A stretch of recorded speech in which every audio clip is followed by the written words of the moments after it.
summer's on, and I've been living on the beach. Left my shoes and all my troubles far away.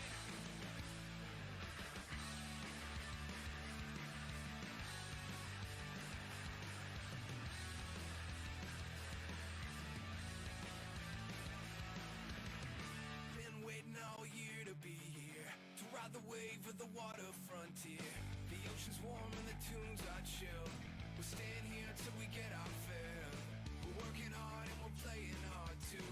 We're gonna do what we gotta do. Time to go big or go home. And I ain't going home, 'cause summer's on, and I'll be living on the beach. Left my shoes and all my troubles far away. 'Cause summer's on, the ocean's underneath my feet. And if the sun is out, I'll ride the waves all day.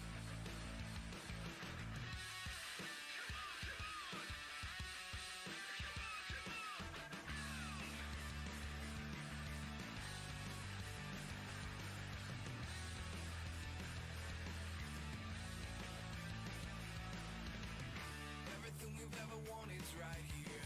Don't wanna blink just to fight the fear that our time will pass way too fast. And I'll be dreaming of the beach another year. We're gonna have the time of our lives. Days and nights with the sun in our eyes. And a wild tide under bluest skies, tearing up the shoreline. 'Cause summer's on, and I'll be living on the beach. Left my shoes and all my troubles far away. 'Cause summer's on, the ocean's underneath my feet. And if the sun is out, I'll ride the waves all day. We're gonna ride away.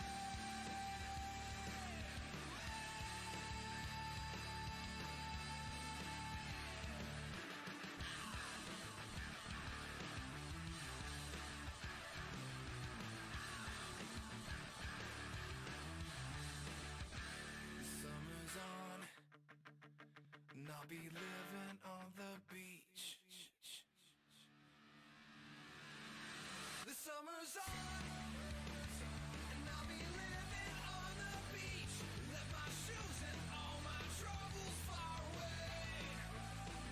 'Cause summer's on, the ocean's underneath my feet. And if the sun is out, I'll ride the waves all day.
Oh wow, that transition was happening way faster than I expected. Uh, but hello everybody. Thank you for joining us once again here for the 11th episode of Sand and Shadow. I'm not even going to say the name of the game because honestly, I don't have any idea what kind of connotations that's going to bring to us. But hey, this is our homebrew tabletop RPG campaign. Yeah, gonna That'll There we work. go. skirt right around that. Very professional of us. Indeed, indeed. But yeah, so thank you guys so much for coming back again. This is our second episode of the year. I'm very excited to see where this goes going forward. We're going to jump right into the middle of combat. But before we do that, I caught myself in the VOD on episode 10 where because I did so much housekeeping, I forgot to do introductions. So, without further ado, let me start over by saying, "Hi, guys. My name is Ikan. I'm a Turtle VTuber here, and I will be the dungeon master for tonight's episode. And probably going forward, I'll be honest, I don't know why I said that. That's just sort of a thing, I guess. I wanted to cover that. But I'm not one to break tradition unless I'm just being a dunderhead. So, we're going to start things off here with our lovely friend, Not Mafia. Hello, it is I, not underscore mafia underscore. Um, I'm playing Violet, the warlock. Wonderful, wonderful. And then following next will be the lovely Wailing Frog. Hello, I'm Wailing Frog. I just learned today that that's an actual frog species. Uh, Really? yeah, it is. It's based in Australia, and it sounds like crying babies when it cries. That's terrifying. Why? Of course it's Australia, but also that's terrifying. Not to bash on any Australians, I respect all of you for surviving on that hellhole of a land of a country you call a continent, but also why? I play Serena, the Grave Cleric. All right. Next is, I'm just going to go down the list. I know I said I wasn't going to break tradition, but here we are. Next on the list is going to be somebody we haven't seen in a very long time. My sister from another mister. We got Cherry, aka Laser Bunny here. Or Laser Rabbit, right? Everybody. Yeah, I'm Laser Rabbit, aka Cherry, aka Ikeon's little sister. I play Ember, the brewing, alcohol selling, uh, fabulous, and always hilarious dwarven bard Ember. And fun fact about Ember, she may or may not be an alcoholic, and you will never know. I think we know. I think we do too. I think I'm pretty sure it was succinctly made aware. Episode, I want to say, what was it, 8? 7, I think. 7, 8. It was definitely like 3, 4 episodes ago, for certain. I feel like we're gonna find out somehow, some way that an ancestor of hers is the reason that Roxwater liquor is a thing. Yeah, I'm gonna leave that. We'll talk about that Okay. later. And then finally, of course, one of my great friends here. This is Rune Phantom. How you doing, man? I'm doing all right. Anyway, hey, what up? I'm Rune Phantom. I play Squarb Featherfowl, fighter for the Scouta Aodine, and he's picked up a new workout routine recently. Oh. So my man's just really been needing to get into some strength training. So he listened to one of his wolfy friends over from downtown, and he picked up their Power Wolf metal lifting routine. I work with these people. I asked them to be here, and I have to deal with these jokes every week. This is what happens when you invite the Phantom to your live stream. I don't regret my decisions. I'm just letting you all know out there in the audience, this is what I live with. So, to briefly catch up on everybody else, but specifically to catch Ember up, you guys have been investigating the missing artifacts of Golion, the centipede god of desolation, that you guys inadvertently brought to the scarab city of Killerin prior to the migrations. You realized your mistakes, and so you went back to Killerin through a portal that Kassar and his associates were able to create for you that leads to another Niella's Nook in Killerin. During this time, you were able to figure out that potentially, I mean, for sure, the thieves have definitely broken through, but you don't know whether or not it's the same people that you've encountered prior, or if it's something, or if it's another force entirely. What you do know, however, is that you guys were able to follow the trail of the artifacts into this abandoned apartment complex condominium sort of building, and this place is filled with the undead. Luckily, you all have been given weapons appropriate for you that are Corpse Slayer weapons. So, Ember, if you don't already have a Corpse Slayer variant of your weapon, please make sure you do that. Add it to your inventory temporarily, as that is something that you were. That's something that you guys actively went out of your way to requisition with the Skada Audine, and so you guys temporarily are borrowing Corpse Slayer weapons of whatever you are proficient with. Got it. You guys have thus far taken out a slew of skeletons, a minotaur skeleton, and you successfully, although I will say with some gritted teeth and lingering wounds, managed to defeat a bone naga in its nest before engaging into this current encounter where you guys were able to peer into the door and you were able to see this this entire room just crawling with giant centipedes and a set of cultists who appear to be in the middle of a ritual that is summoning a armored skeletal warrior. Using some quick thinking and my homebrew spell Ghost Riot, you all were able to basically just create a fuck you hole. Using the door as the bottleneck. It's a with a That it's called a fuck you hole. because that's what it is. Like, let's be honest. So here's the thing. So here is how things panned out. Everybody decided, let's kick down the door in spectacular fashion. Squarb uses racial power to cast Gust of Wind, blasts open the door. Everything in that line is being pushed back and has to make certain saving throws. I've done that, etc., etc. And then Serena casts the new spell Ghost Riot, which summons the spirits of rowdy clansmen of hers, old the spirits of her desert clan, and they're just really rowdy and they're kind of just there now that are causing mayhem and chaos and fear in the room. Uh, and then suddenly a swarm of centipedes are now rushing out, basically clogging the door, preventing you guys from coming in. But at the same time, it's also, you guys are outside in this hallway in this apartment complex, where you guys are now fighting them off, trying to break through to stop the ritual from happening. Amidst all of this, Scorb, you took a hefty blow from the initial charge of these centipedes, and that's roughly where we left off. Is there. So we're in the midst of combat. We're going right into it. We've already had Ember roll for initiative. She's right there with the group.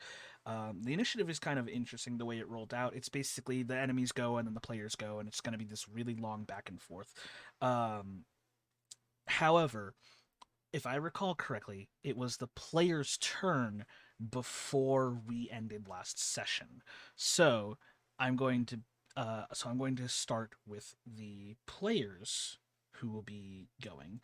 Now, if I'm reading this correctly, I'm sorry, I misread that. So actually, it's Ember who goes first, then Serena, then Violet, then Squarb, because Squarb rolled a 5 for his initiative. So then I remember I had the last action last time. Right, so then it would be Squarb who goes next, then it would be the enemies. But yes, Violet, you would go now, then it would be Squarb on deck, and then the enemies, and then we'll just go from there. I believe my turn's over after getting the what's it called? The pile of centipedes on my side. Right, you cast right, we ruled a cooled your Flock of familiars. Yeah, your flock of familiars to basically assume direct control of a swarm of centipedes. I didn't write that down. Let me go ahead and just write that down. How long does Flock of Familiars last? Technically a minute, or concentration up to an hour, it looks like. Gods. Okay. So I'll just mark you down as concentrating. Mm. Okay, that takes care of that. Okay, then that would be Squarb. All right. So I'm still being mobbed by a bunch of these little centipede dudes, yeah? Yes, and if I recall correctly, you were knocked prone to the initial charge. I was. So for my move action, I'm gonna go ahead and stand up.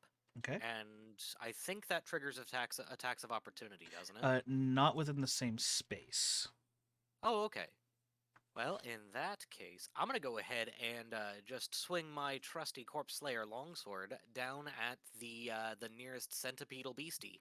All right, go ahead and roll your attack. Will a 23 hit? Yeah, that'll definitely hit the swarm. Go ahead and Okay. roll your damage. Well, that is 9 Okay. magical slashing Corpse Slayer damage. Alrighty, so 9 damage to centipedes. Oh, I did mark down the centipedes. Right. I have it as the same symbol for concentration. Let me change that. There it is. Okay, perfect. Now I have a different symbol for concentration, so... And then Serena is also concentrating on Ghost Riot. Okay, perfect. This would be Centipede Group. Okay, got it. He said 9 points of damage. Alrighty. Is there anything else you would like to do, Squarb?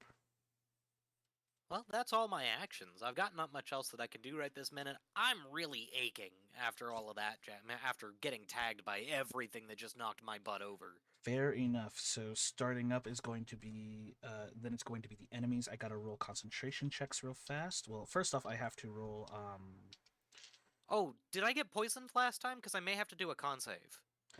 no, you saved from the poison. Okay. No, wait, you didn't, because that's what... Yeah, I rolled a that's... 10 on that save last time. Hold on, let me pull up the poison statistics. No, this is only if they, so it's only if they reduce you to 0 hit points, then the poison actually takes effect. Otherwise, it's just flat poison damage. Oh, okay. Yeah, so you're fine. You're fine. It's only until we drop you to 0. Okay, so Serena, do me a solid and read me the effects of Ghost Riot for me one more time.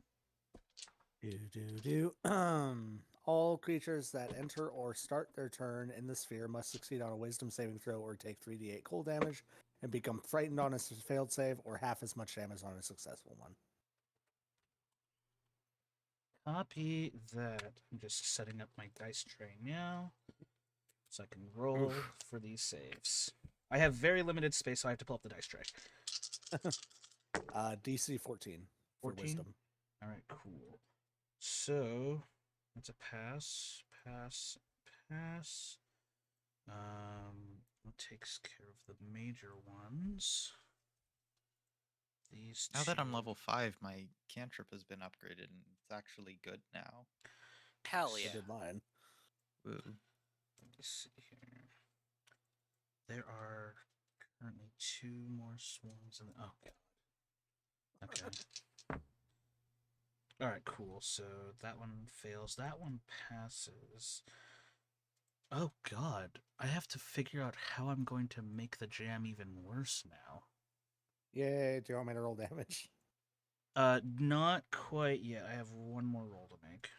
Okay. Okay, so...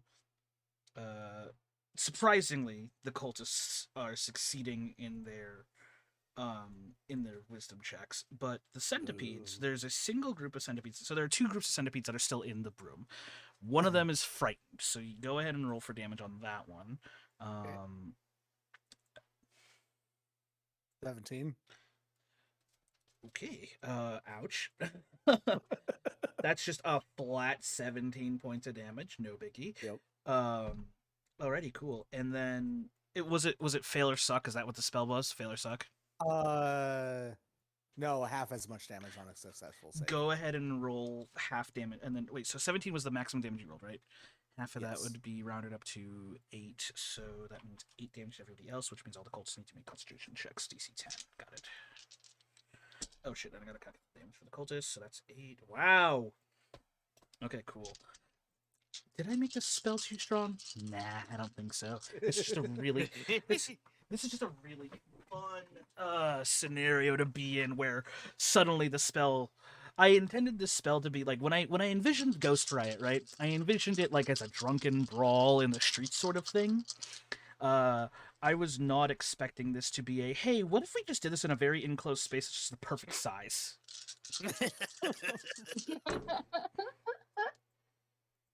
Oh, thank God. Good, cool. So the DC was only 10 because they only took 8 points of damage and they all passed. So Oh, boo. the spell is still ongoing. Oh, that's a good point. Let me go ahead and just add my timer there. So that way I can keep track of how many turns left they have before the ritual is complete. They haven't been interrupted by this. Nope, they've always been able to pass their concentration checks and they haven't been frightened. Oh, jeez. That's yes. That's really lucky. That's what I'm saying. Like, because they've been able to pass their wisdom saving throws to not be frightened, they only take half the damage, and because half the damage has always been less than 10, they only have to roll DC 10 concentration checks. So you would think, God be so willing, that they would inevitably fail, because that's half the die. Okay, so then that goes to the centipedes. I'm going to say centipede. The centipede swarm that's under your control goes after you immediately, Violet. But we've already discussed that. Yeah, but we've already discussed that because you spent the turn casting the spell. Then they would be able to attack on their next turn. So then it's going to be centipede group B, which is the one that's facing Squorb right now.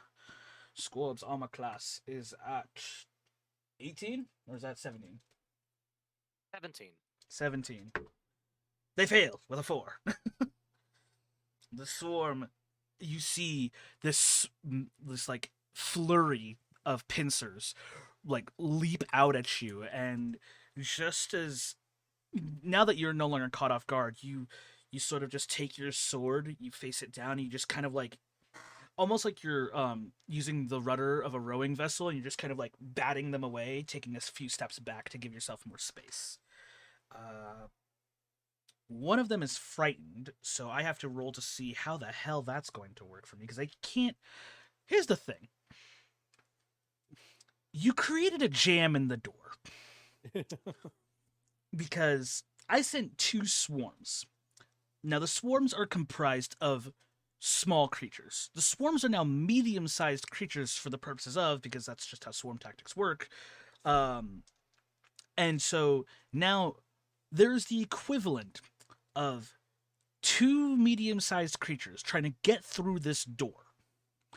However, there is a third medium creature that is also trying to get through this door. There's also wind now. There's also wind pushing them, so now I have to roll strength saving throws for these 3 groups. The wind actually goes down when I go down if I lose my concentration. Never mind then. So, yeah. I appreciate your honesty. Well, of course. Okay, so that means that due to fear, I'm going to... Here's what I'm going to do. I am going to roll effectively a morality check here.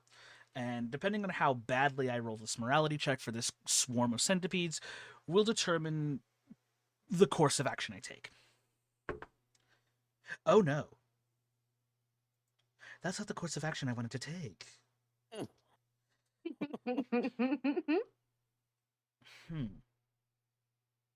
Okay, so you can't see it clearly, but you can hear it. You hear the scratching of multiple legs grinding against the wood floor and ceilings and walls as they're trying. As you see these centipedes who were once organized are now becoming a miniature tidal wave, a flood, if you will, of legs and pincers as they're trying to break through. But they are hard stuck now. So now you have the equivalent of about two medium-sized creatures jammed in this doorway. I will consider that the people inside of the doorway is provided with cover, but the cover can be easily blasted away if you wish to do so. But for the purposes of now, these two groups are kind of just in this, and they're struggling to break free as one group is trying to escape. So with that in mind, I'm gonna have to make a. I'm gonna see. I'm gonna roll with disadvantage because they are being pushed. Fuck. Okay, that sucks. I can't believe I rolled a disadvantage. I rolled a nat 20 and a 7. Ah, So that's a nat 20 burned from my pool. So that's one group. I'm gonna roll with disadvantage on the second group. That is another nat 20 and a 5. What the hell? Well, that's another nat 20 burned down the hole. Alrighty then. So, okay, cool. So, I was rolling strength saving throws to see if they can resist the force that's being pushed against them. And, no, they fail. The thing is that swarms, I don't recall, can be prone, given the way No. swarms are working. However, I can say this much. I will say, for the purposes of, if you guys attack the door full of the centipedes, you will get advantage on your attack rolls because they are jammed and they have no means of dodging. With that in mind, I whiffed the other one, and the other one is stuck behind the door, so there's no point in going forward, which means the top of the player round. Ember, it's your turn. With Serena on deck. All right. That was the most Okay. unfortunate DM round I've ever heard. Oh Two nat 20s on a my. disadvantage roll. My goodness, I am having a day. You are having a day. Hmm. So where exactly in the room am I positioned at this point? You guys are out. So you know in we are all like in the hallway outside of the room. yeah, you guys are Yeah. all in a hallway outside of, like, so you know in apartment buildings how like they have that hallway that with all the doors to each individual apartment. You're in that hallway effectively. Got it. So clearly we do not want to like charge in and okay. Right. Let me see what spells I have. And then, like I said, you can attack the swarms that are in the door with advantage because they failed their strength saving throws and were unable to break free. Right. Um can I cast silence on our group? So that we're I- harder to hear? We're already in the midst of combat, and I think silence would get in the way of our spellcasters. Oh, It- got it. Okay. yeah, So we're silence would get having in the way. combat in this hallway. Got it. Yes, Okay. yeah. You guys are trying to beat your way through the centipedes to get to the cultist, effectively. At least that's how I'm Oh. assuming you guys are doing. Like, are we though? Like I said, like that's assuming that's the strategy we're going with. I feel Then like right now the strategy is making sure no one gets out of the hallway, This is like forcing them to come to us. this is like a really bad interpretation of the Parent Trap. You just lock the room behind them, and they have to figure that out on their own. Yeah. Well, then I think I will go ahead and cast Cloud of Daggers. Okay, where are you casting it? Um, in any direction that the bad guys are, where I won't possibly hit another party member. That would be the door. Okay, we're gonna attack the door then. Alrighty, go ahead and can you read out Cloud of Daggers spell description for me, please, so I know what I'm getting into? Let me. Because if I gotta make a save, I'm probably gonna have to make it with disadvantage. So, you fill the air with spinning daggers in a cube 5 feet on each side, centered on a point you choose within range. A creature takes 4d4 slashing damage when it enters the spell's area for the first time on a turn or starts its turn there. No save. No It save. just Is happens. it a concentration spell? Does it have a diamond with the letter C in it? Yeah, Concentration for a minute. concentration. Yep, concentration up to 1 minute. God damn it. Okay. Oh, and also at higher levels, when you cast the spell using a spell slot of 3rd level or higher, damage increases by 2d4 for each slot above 2nd. Okay. Will you be casting this at 3rd level? I never Um, read this spell close enough to realize how nice that is. It's a great spell when you're in an enclosed space. oh, You I know, can like a cast it dungeon. at 3rd level. Um, This is completely up to you. how many 3rd level spells do I get at level 5? It should say so on your character sheet. Let me see. There should be some boxes that tell you how many spell slots you have of each spell level. Oh, I Or get correctly 2. want- Oh, two.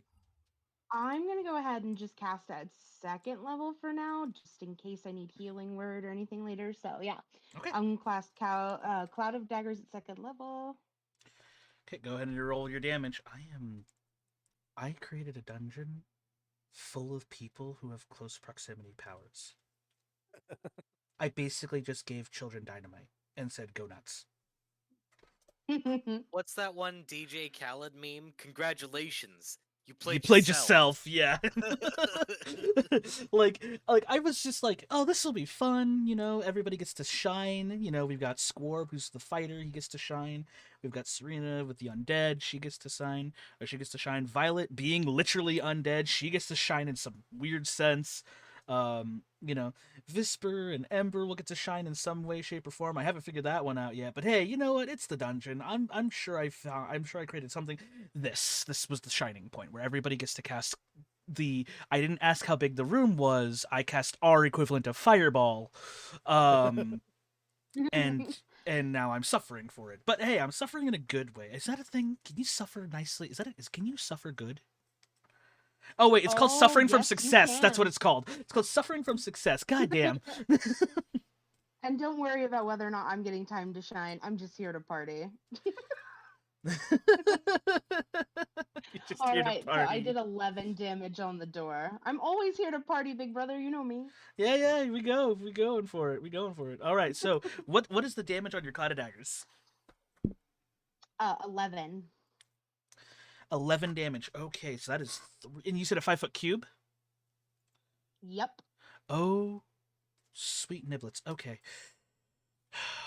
So that is oh gods. Okay. Oh my goodness. God dang, you got a really high roll on 44. Right? That's she rolled almost max damage. She was shy of 5 points. Right? That's disgusting. Okay. And Jeez, she's yeah. concentrating on it? All right, cool. And it's up to how long? A minute? Up to a minute. 1 minute. Yep. All right, so I'm going to write that down so that way I can keep track of that. So, Cloud of Daggers, my goodness.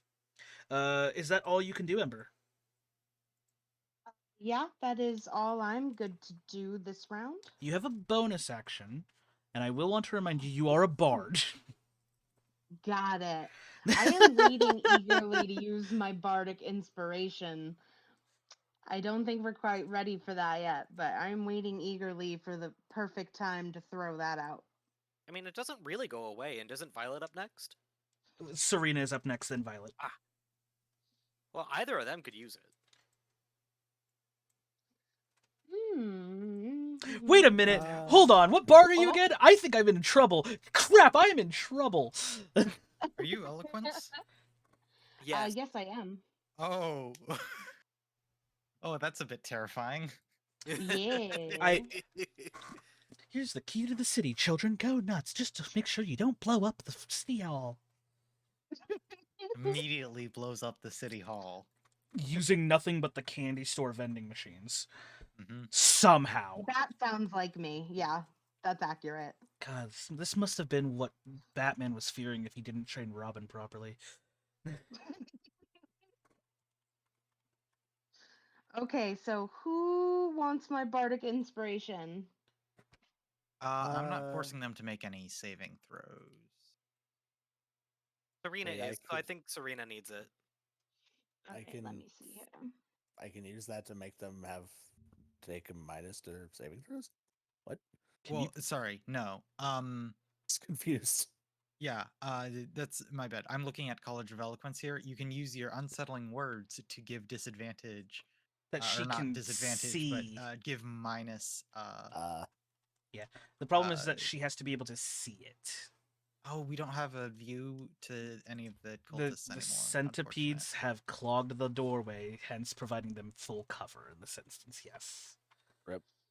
The cloud of daggers hasn't shredded them at all to add a bit of a They hole. they haven't been eviscerated, but you do see bug bits just falling from the storm of daggers. Oh, of Yeah. course. So, like, you guys are clearly cutting into the swarm. Just note that it's not pretty and it's going to take a bit. Yeah. Okay.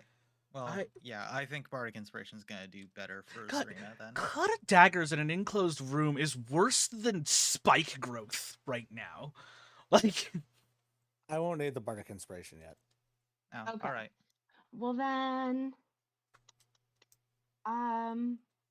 honestly, I think I'm ready to pass. all right, I'll wait. alrighty. Then it goes to Serena with Violet on deck. I would like a swarm of the bugs blocking the door to make a Wisdom saving throw of 14. Oh. Yeah, okay, I can do that. Oh god, I'm dropping my dice. Oh no. Oh no. Don't worry, it's not my DM dice, we're fine.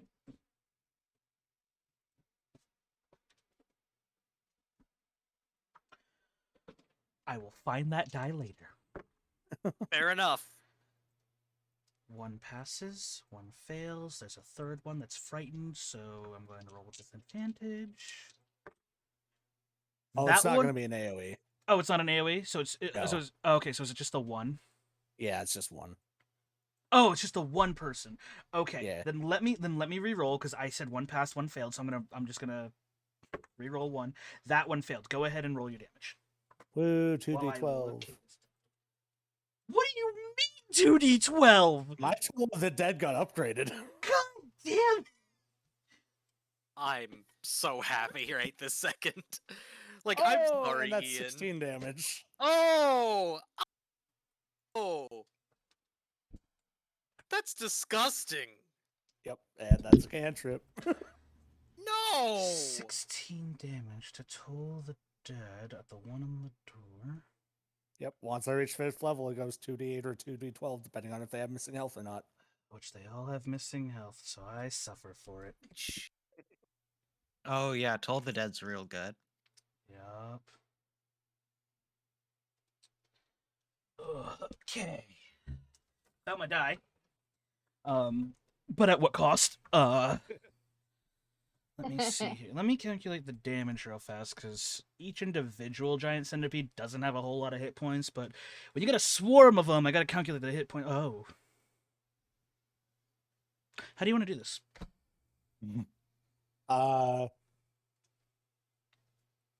I think just the force of the toll kind of spreads them out a bit.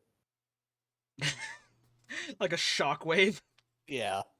Cool. So here's Just what's... imagining this magical bell. So here's what happens. I imagine that when you cast Toll the Dead, you take your whacking stick or whatever you're using for your weapon at this time, and you just lightly ding your shield, creating the gong like toll of a bell. As it does so, you see these centipedes, who are still caught in a storm of blades, mind you, begin to slowly like spread apart. But as they do so, they go into the blades, and it's like seeing a bird go into a turbine. Ooh. It's not Ah. pretty, guys.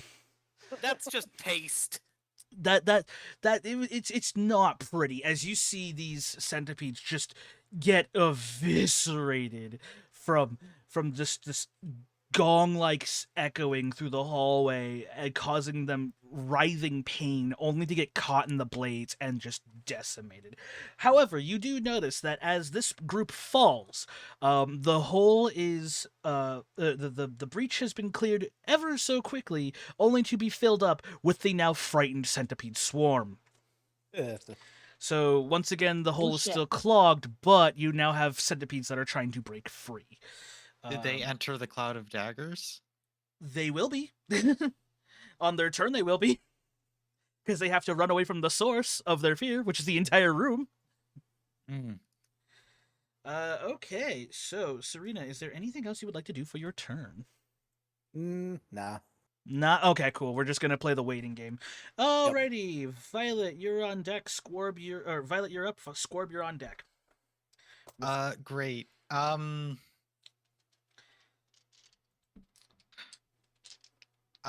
So I guess I'm not within melee distance of these centipedes, right? Or am I? No. I would say that when you cast your subjugate the weak, I'm just gonna keep changing the name of Flock of Familiars to various iterations of assimilate, Mhm. assimilate, and so I would say that you were far enough away where that wasn't an issue. The ones that were in melee range with you were the ones that you assimilated. Okay, yeah, that makes sense. Okay. I will then use my crossbow that I am currently equipped with to shoot at one of the piles attacking Scorb Go ahead. for a good old 18. That looks will like. hit. And that is going to deal 7 piercing damage, and also I believe that is my last poisoned, or is it my second? I don't know. But it's going to roll a DC 10 Constitution save Oh, lovely. Because these for a little bit extra poison damage. that is a fail. Go ahead and roll your poison damage. Because for some reason, poisonous creatures are not immune to poison. There's a 4 extra poison damage to So it. total of 11 damage. Yes. How do you want to do this? So the group attacking Scorb, I get a shot with my crossbow to basically it goes through them like a bowling pin, or they like fall down into each other and squish each other. That's amazing. Yeah, so you now having full control of this swarm of giant centipedes, you turn your attention to the swarm that's attacking Scorb, who, to his credit, they have taken a significant amount of damage just through the raw like passive damage everybody's been dealing, and then Scorb doing a few swings here and there, like decimating the swarm. You train your crossbow to the last remaining centipede in the swarm and just and then you just like a perfect straight shot through the back of the head, causing it to collapse, and like the poison just sort of begins to like seep out of the wound Mm. as it dies. Damn. So good job on you. You have the bonus action you can still use to control the swarm that you are in control of. There is another swarm out here still, right? There's a third. There are 2 swarm. Yes, there are 2 swarms left. Okay. So I'll have mine attack one of the other ones, I guess. Okay, I will have you know that it is running into the blade of the cloud of daggers. If you do so. Oh, is it? Yes, because the cloud of daggers is right on the door. And there's not really a way for me to do it without running into the cloud of daggers. Correct. I mean, do You I have- have a sense of how hurt these guys are? I will say, roll an Arcana check because you are connected to you are connected arcanely with them. That is going to be a good old 22. You know for a fact these guys are at least bloodied, Okay. so they have half of their current hit points remaining. Yeah. I mean, they're kind of expendable anyway. And if I lose control on them, then it's good for them to be easy to kill. So yeah, I'll put them into the You'll put them into the blender. cloud of the. Yeah, I'll put them into the blender to attack the others. All right, so go ahead and roll their attack. They get a +4 to hit. +4. Mm-hmm. Great. Oof, a 6. That's not gonna hit. If you would be so kind, Ember, to please roll the damage for Cloud of Daggers as they have entered the Cloud of Daggers. You got it. And then Serena, just so that way you know, you have 8 rounds left of Ghost Riot. Yep. So I am keeping track of that. Oh, it's only been 2 rounds. Yes! I am still in this blender. Nothing has changed.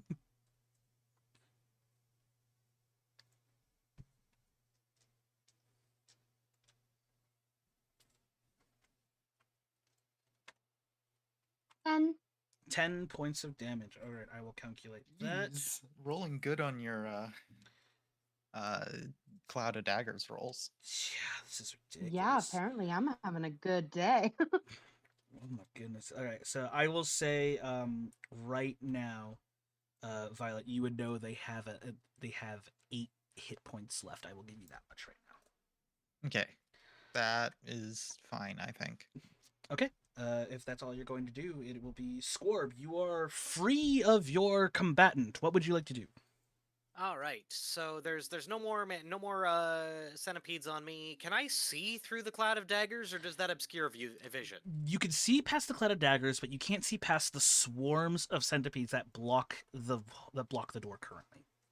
That's okay. So I'm going to go ahead and use my action to swap from my longsword to my long bow. How long have you had that? Whole time. Really? Yeah. Never just never had the excuse to use it. Fair Yeah. enough. No, that was part of my starting equipment. That's right. Okay, more power to you, Fighters man. get like Fighters 15 get weapons the with their armory. starter Yeah. equipment. And then since okay, good. I can attack twice. So with that, I'm gonna go ahead and start using my longbow to try and get rid of some of these centipedes. Go for it. Don't know if a 9 is gonna hit the first one. That will not, sadly. Oh wait, hold on. Well, let me think about this.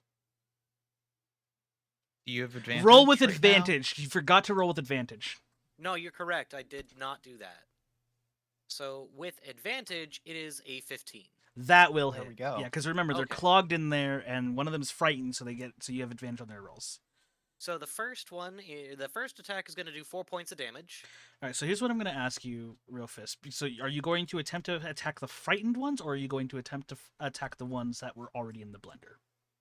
I'm going to attempt to attack the frightened ones. All right, go ahead. Okay, so I'm going to calculate that for damage. All right, go ahead. You have extra attack. Yes, I do. 5th level. Let's go. And 18 to hit on the second one. That will do so. so. That's going to be 5 damage again. Alrighty, cool. The same target, I assume? Yes, sir. So that is going to be 10 total damage. 9 total damage. Got you. So, all right. So yeah, you quickly just you sheath your sword, you pull out your longbow, and I don't know where you hide your quiver amongst your gear, but you just quickly you have 2 arrows. You have one knocked it. You pull one, knock it back, and you're holding the other one down. You let go one. You immediately pull back the arrow again to let go of the second one. Just 1, 2 centipedes just out of that swarm, just gone. Nice. All right, so then Squarb, you were the last of the players, which means it goes to my people. DC 14, correct? Correct. Okay, so that guy passes. That one's already frightened. It doesn't make any saves, so that one's fine. So then these rules are now all of the cultists. Okay. This one barely passes matching. This one passes. This one barely passes. What if you had to roll 1? I know, right? You would think, right? And then this one matches. Hey, we got Oh, raided by Snowy raid. Snowy. Nice. Hello. Hello, everybody. Hello, Raiders. We are in the midst of Yo. combat. So no, they all pass barely. Ugh. I Oh my god. What a big oof. Like, I'll be real with you. 3 of them matched your DC. Like, that's how close we are to this point. These cultists. Ah. I'll go on road damage now. Yep. How are they still concentrating through this? 14, so 7 for those who 7. saved. Yep. Okay.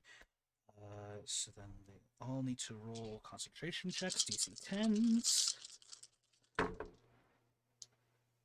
One got a nat 20. So that guy's good. Oh, this might pose a problem.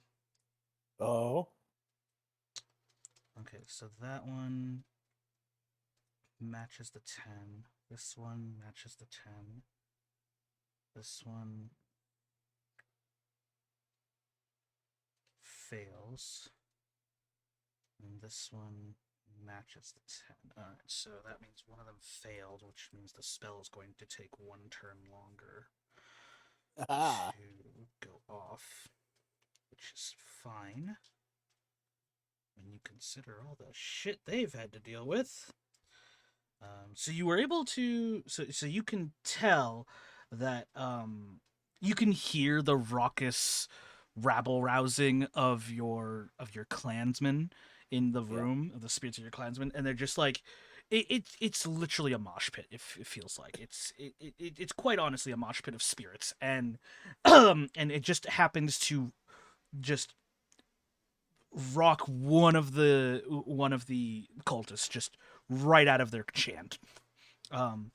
However, the other 4 are still remaining barely. Okay, so that takes care of them, which means I get to mark the timer down, but I'm calculating for an additional turn, so wow, okay. That kind of sucked. Also, I now have to roll for the frightened one who gets hit. They're both starting their turn there. Go ahead and roll your cloud of dagger damage for me one more time. Because I gotta calculate the cloud of daggers for You got these it. 2 centipede swarms now.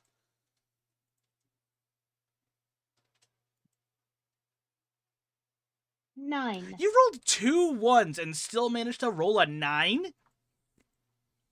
2 1s and 2 4s will do that. Oh, okay.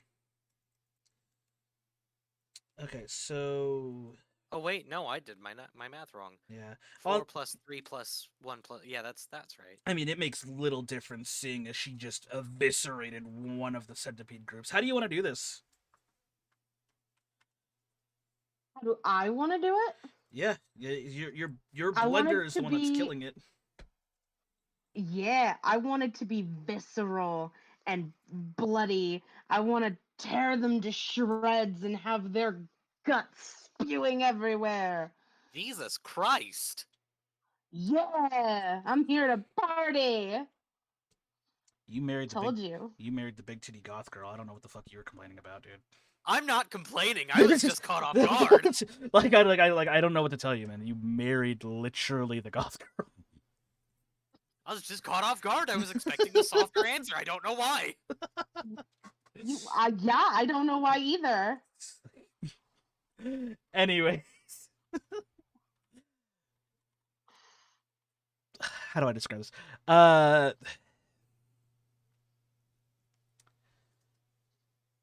Like a bird through a turbine. Just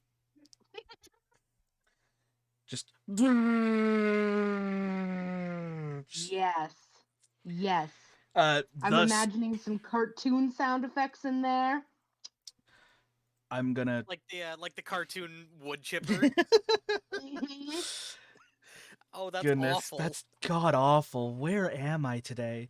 I'm in hell. I'm in a veritable concoction of hell. Anyways, Of your own making. of my own making. Yay! I have fun here.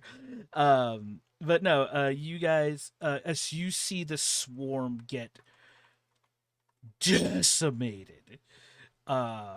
You notice that the final swarm, the one that's been frightened, is also slowly getting grounded up into chunks. And you finally have vision into the room once more. Ember, you have a bonus action remaining. And you Is now, anyone in immediate danger? unless you assume that immediate danger is the equivalent of rocking my socks, no. um. How many more bugs do we have to deal with right now? You have a single frightened swarm and 5 cultists in the room. Hmm. How close am I to a cultist? You're blocking it with your cloud of daggers, but you have line of sight on at least 2 of them. Hmm. And you're within 30 feet of them. 60, Or honestly. if I remember right. Yeah. It's a 20 foot by 20 foot by it's a 20 by 30 by 20 foot. Yeah. Oh, She's within walking distance. I think maybe I should cast detect magic to see if any of them have something going on that we need to be ready for. They're currently Well, in the they midst are of currently chanting a ritual. Yeah, they're currently in the midst of completing a ritual to summon an undead warrior.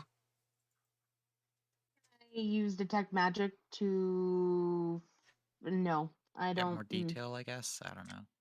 I can provide that. No, I don't Because know. detect magic does tell you the Mm. school of magic, so like Although is detect magic a bonus action? I don't think so. I believe it is an action, but that wasn't even on her turn. It's just that was right. on the That was centipede's automatic. turn. Yeah, that was on the centipede's turn, and the other one had to flee. That's why I had to roll damage, but they can't run through the cloud of daggers any more than they already have, because they're now technically outside of the range of the fear effect. Damn. Also, your centipedes are blocking those centipedes, so they really can't go anywhere. I think I'm never putting you guys in a fucking canyon. This is stupid. I refuse to fight in a canyon. Can we have more enclosed spaces? No more open spaces ever. Remains to be seen. Let's see how well you guys do to survive. We've lost our open spaces privileges, or our closed spaces privileges. You've lost your dungeon delving privileges. Return your badges at once. Oh my goodness. I think I'm going to go ahead and hold my bonus action again because I can't think of anything to do with it yet. Okay. I will hold you to it. Serena, you are up. Violet, you're on deck. You now have line of sight on the cultists, but I will point out that you are still being there. I mean, it's hardly a block. You just have to take some slashing damage as you walk through the cloud of daggers, but you'll have to bum rush through a swarm of centipedes that are being cut to ribbons. And I have to deal with ghosts because it does not give a shit. Yep, that was my counterbalance. Like it doesn't differentiate between friend and foe.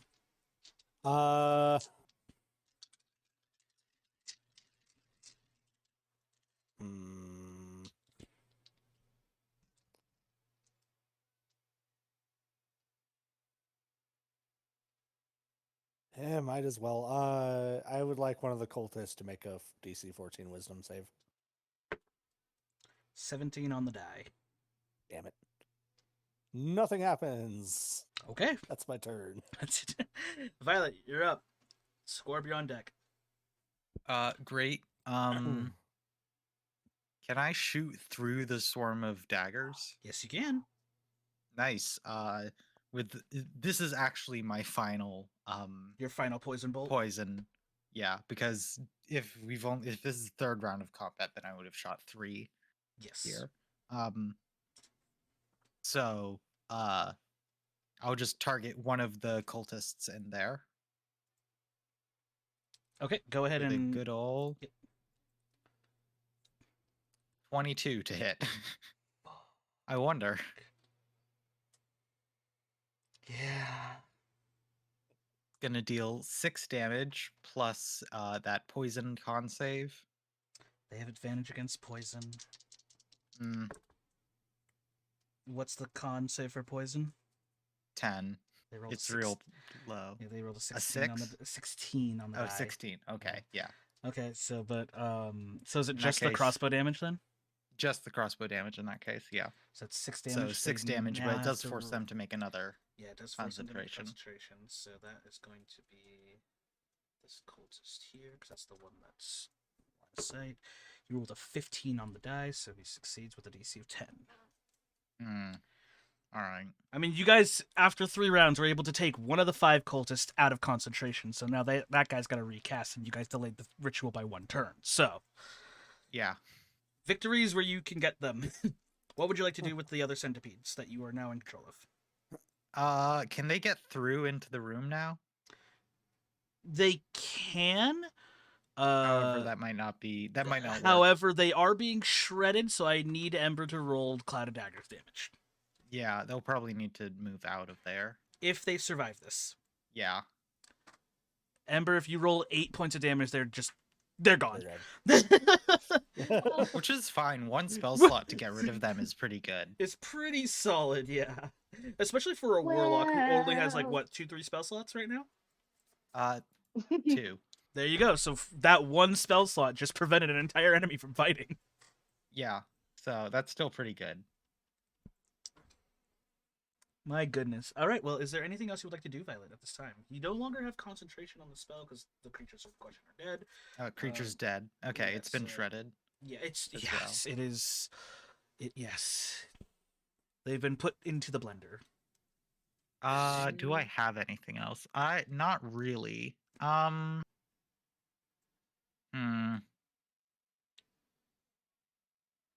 Like mechanically, this is the most invested I've been in a fight. But like, when I think about this visually, I just picture 4 gremlins just like, fuck this guy.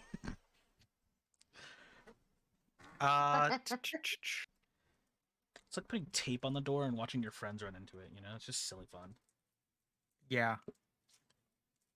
I guess I'll move up close to the door and prepare my battle axe to be able to make opportunity attacks. Okay. If anything tries to get out. Okay, no problem at all.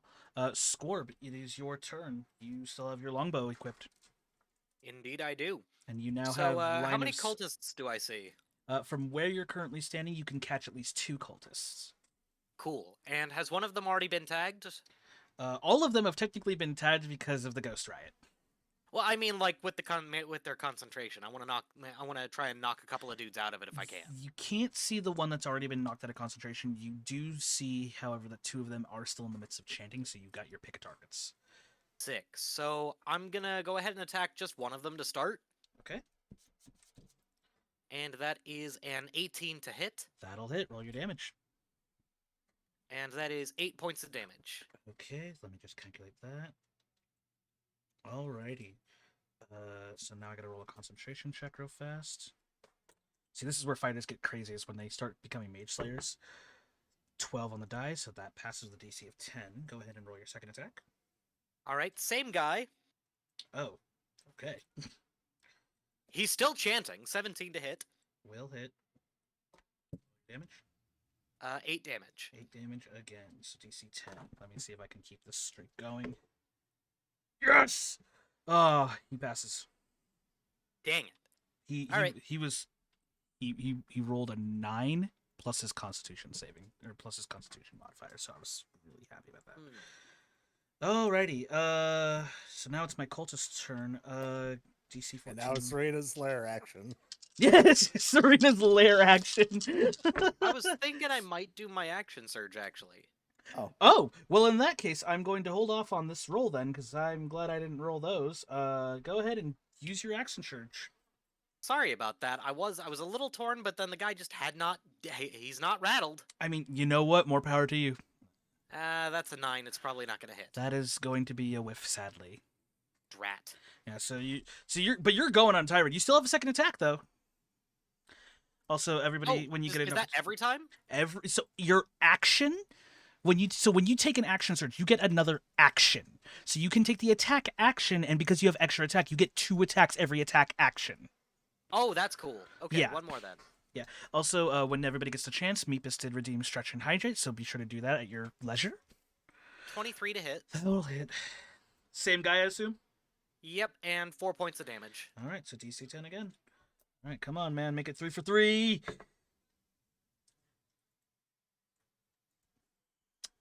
Okay. Just gonna I now have to roll something to see if that affects the wheel of time. It does not, thankfully. So they are still only delayed by 1 turn. So The wheel weaves, bro. the wheel weaves, but man, does that suck. So Scorb, you step over just to the side to get full line of sight on like 2 of these guys, and you're like, yeah, I got this. And like Green Arrow, just 1, 2, 3, 4, 3 arrows find purchase into this guy, and just each one just slightly pushing him out of position. When finally the 4th arrow, the 3rd arrow whiffs because he's just now hunched over, but the 4th arrow comes in and just pushes him completely out of the magic circle, breaking his concentration. Alrighty then. So next is now I get to roll for the wisdom saving throw. 14. Yep.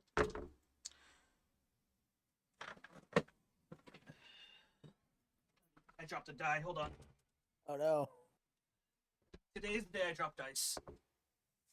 But the drop dice just gave me a nat 20. Alrighty, so with that guy passing with a nat 20, I can move on to the next ones. 14. This one passes, fails, and oh wait, no, there was only 3 left. So 2 pass, 1 fail. Got it. I shall roll damage. Yes. Oh, wait. That's 12 damage. Oh wait, hold on. I gotta roll for the other 2 cultists because they're still technically in the room. Yep. Okay, so already damage. 12 damage. Okay, so let me just calculate that. So the 3 that, so the 2 that passed only take 6 points of damage. So boom and boom. The rest of them will be taking 12 points of damage. Sort of a bummer. Oh, one of them failed who was chanting, right? So 3 of them have broken concentration. So that's why I'm saying only 2 of them passed. And so that's why I'm calculating damage right now. So 6 damage to that one, 6 damage to that one, and then there's 12 damage here, 12 damage here. Thank God I made these cultists tanky. Specifically designed this encounter for the tanky cultist. Okay, so and then they are, oh God, the 3 that failed are frightened now.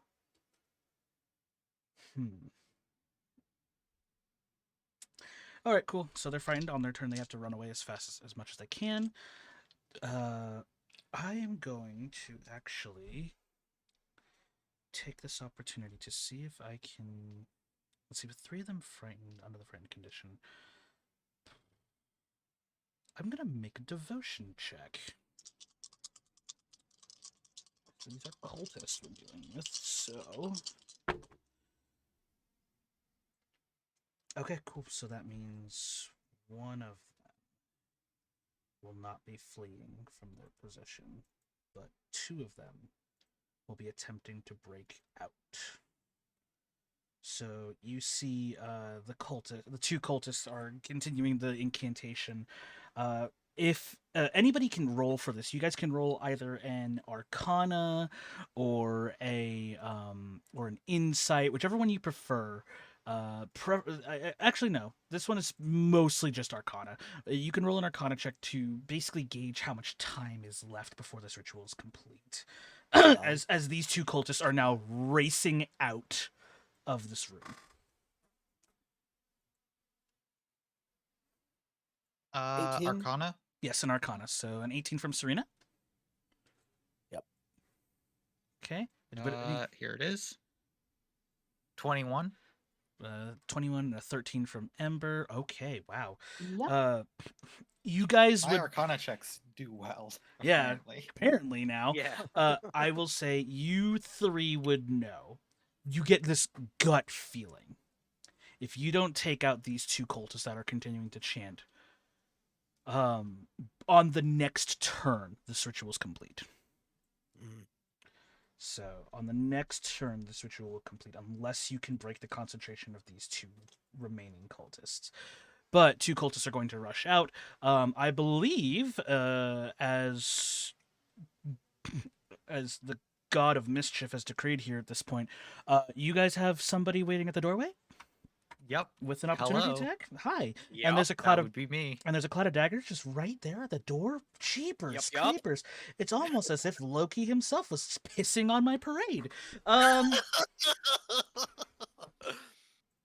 So do me a solid real fast. Ember, if you would be ever so kind, roll a cloud of daggers damage for me. Okay.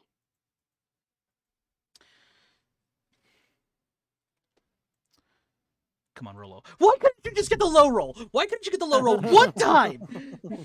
Oh, that's so high. It's Oh my god. it's That's three the away. highest one yet. That's 3 away from max damage. You couldn't couldn't give me this favor. You couldn't give me this dub. You had to give me this L. I'm sorry. No, I'm not. 13. Okay, cool. So 13 damage. I will say at this time, if you would like right now, Violet, you may get an attack of opportunity on this guy who just took the biggest L from this cloud of daggers. Is this the only guy running out, or is there another one? This is the only one that you have right now. The other one is currently running behind him. All right, I'll attack him. Yeah, I will say that they roll your damage. Jesus. 24 to hit. Ripes. With 9 damage. 9 damage. And I assume this guy isn't undead, so I don't get my You don't get your Corpse Slayer bonus, no. yeah. But I- unfortunate, but but that's still a good amount of It's damage. still a good chunk of damage. I did make these guys incredibly tanky, however, for this exact reason. Okay, so let me just make sure, because I'm just writing down the total damage cost without having to calculate everything, because I have all their max hit points. Let me just see this. It's 20. Oh wow, he is barely alive. But yeah, he breaks through the cloud of daggers, and a gut-wrenching blow to the side with a battle axe as he he rushes through. He covers his face from the cloud of daggers, but only to get like basically the equivalent of a kidney punch with a battle axe into the side, and he has to spin and wheel out, and now he is standing in front of Scorp. The second guy rushes through, and he will also need to have his cloud of dagger damage rolled. Max damage. Max damage.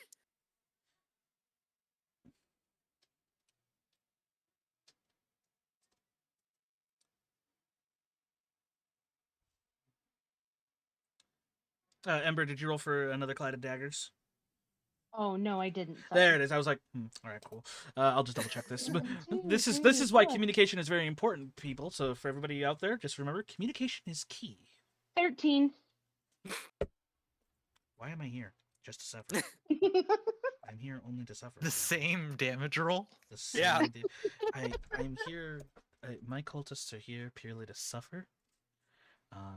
To be fair, they That's are. what they get for joining a cult. To be fair.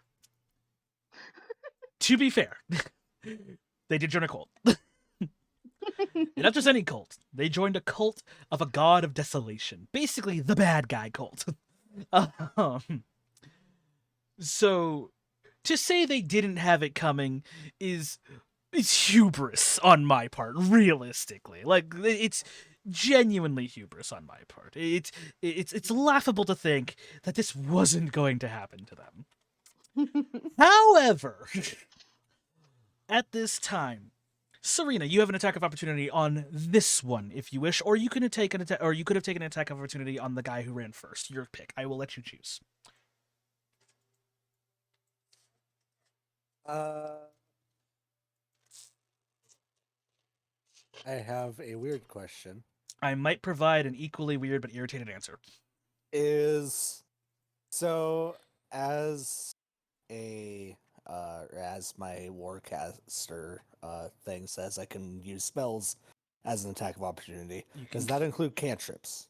It is a spell, so yes. Okay. Are they within 5 feet of me? Ah, yes. I would like both of them to make a Constitution 14 Just- check, please. One of them passes, the other one fails. The one that fails takes 6 radiant damage. Okay. I live in the land of never-ending pain right now. Let's see here. Let me calculate damage. 23. Wow, okay, cool. I can't believe they are both barely alive. The passive damage that they have suffered through Ghost Riot alone has slowly been whittling them away, only to be met with great resistance upon their exit. Ah. They had to spend their entire turn running. They can't attack, so that Oh, takes that's care of. unfortunate. That's that's how it is. And then the other one stood his ground, so actually that one can make an attack. Okay, cool. I am going to roll for that one. Well, actually, I'm actually gonna roll to see if he wants to. I mean, it's one turn regardless, but I'm going to see if he is going to stay frightened and attempt to attack you, or if he is going to remain frightened and attempt to continue the incantation amidst all of this.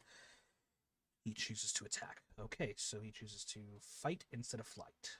Awesome. Let me pull up his stat sheet because I was not expecting to deal with this today. Where did I put it? Where did I hide that stat sheet? Boo.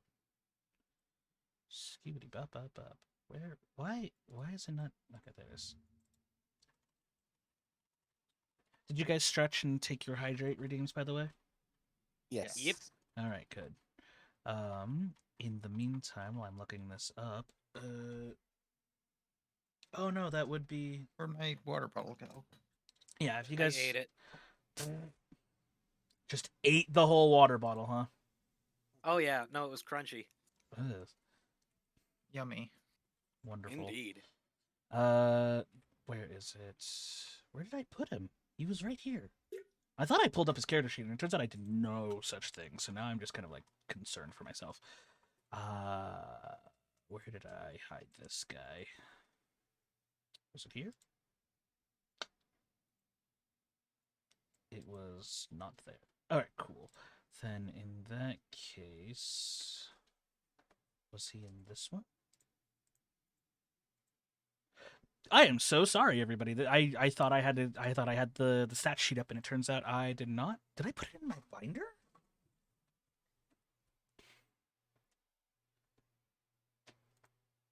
Nope, I found it. All right, cool. I found it. There it is. Yay. Oh, thank God. Oh, good. And he did have the spell. Cool. This guy is going to stand his ground just a little beyond the door. Or just a little bit beyond the door. So he's now in visual sight of everybody. And he is going to take this small bottle of what looks to be filled with some sort of powder or dust, He's going to pop it open, and then he is going to pour it into his hand, and then blow the dust towards you. As the dust particles begin to fly out and forward, you see this shadow begin to emerge, and it takes the form of a dragon's head. I need everyone except for Violet, because you are up against the side of the door. I need all of you except for Violet to make a dexterity saving throw. Joy. That is a 15 from me. Okay, I got 15, a 17. 17, I got a 5. and that's where I get my redemption arc. Okay. And here is my redemption arc. Let me see. There's the other d6. Okay, so for those of you who saved, you will be taking half of this damage. Oh boy. Really? You couldn't roll just you couldn't be rolling like Ember over there? You had to lowball me? You had to short range me, huh? That's fine. Oh boy. This is fine. You can fuck it right off. Oh shit, I'm sorry. I missed a die. I misread my own spell. Okay, so then that is. Now, before I continue, do either three of you have resistance to necrotic damage? No. No. Okay. Then, in that case, you three. Okay, so the total damage is 12 points of necrotic damage, so reduced to 6 for those who passed the saving throws, which would be Squarb and Serena. Cool. As this quasi-real shadowy dragon head just exhales a gout of necrotic flame out at you. And DC 10 con check now, right? Yes. That also goes for Ember as well. Ooh, I got a 12. Oh boy. 22. Well, you don't need to you don't have a spell up, do you, Squirb? I do not. So that was unnecessary. 11. I heard con as in like constitution, so I got confused. Yeah, it's only for the concentration checks. So both of you pass. You both keep your concentration spells active. Squarb, good on you for maintaining a good, strong, healthy body. in terms of fairness, Ember took 12 points of damage, right? Yes. So in that case, she's still. Oh, hold on. Let me double check concentration, because I always mix up this ruling. So I want to play fair. So let me just pull up this concentration rules one more time, because I'm pretty sure it's like if it's in an excess of 10, then you take where is it? Spellcasting.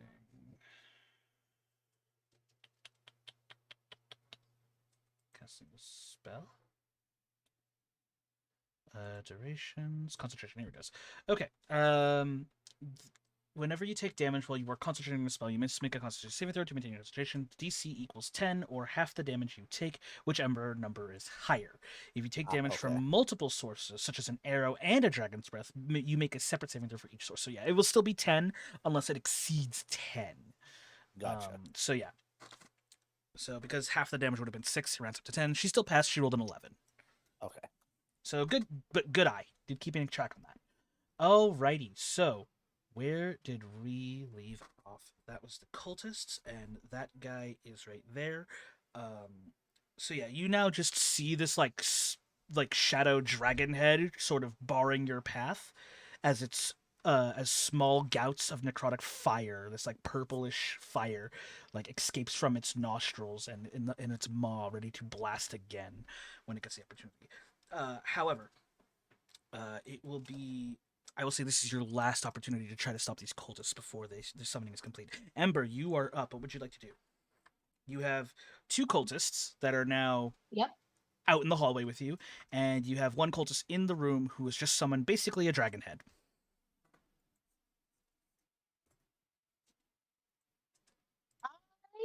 I am going to cast And I think I'm gonna go ahead and cast.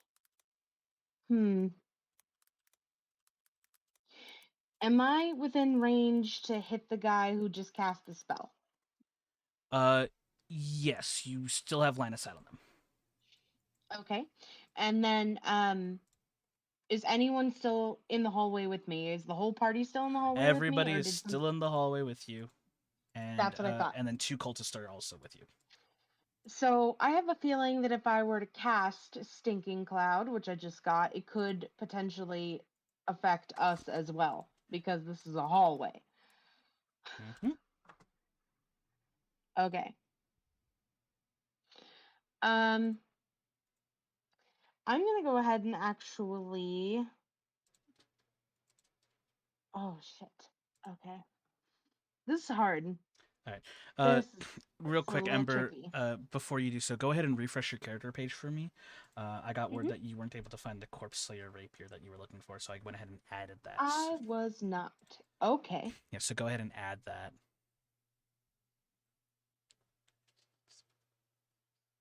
Yeah, for some reason, when I went to manage my inventory, I couldn't find a Corpse Slayer weapon. Like, it wouldn't pop up for me, and I was like, why? Yeah, were you spelling it as 1 word or 2 words?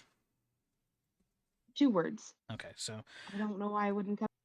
I don't know. But I'll look into it later. But for now, you have a Corpse Slayer rapier at your disposal.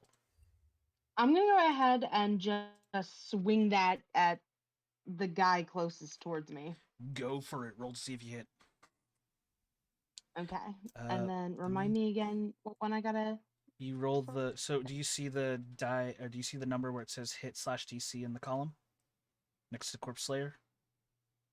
Oh, yes. Okay. Go ahead and roll So- that.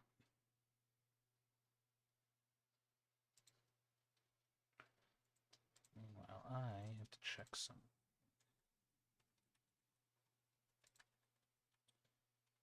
Oh, wait, maybe I don't see it. Uh, Oh, no. okay, cool. So That's it's damage. so frightened does not give you attack. Does not give you advantage on attack rolls against the creature. Interesting. Good to note. Why can why can I not figure out how to roll for this weapon? 1 second. I'm feeling kind of dumb right now. I'm not gonna lie. You're good. You're good. Listen, it's no big deal.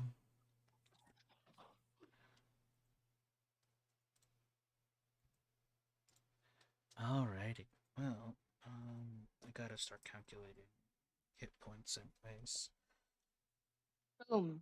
11. 11 to hit. That will not hit. I didn't think so. You still have a bonus action if you wish to use it.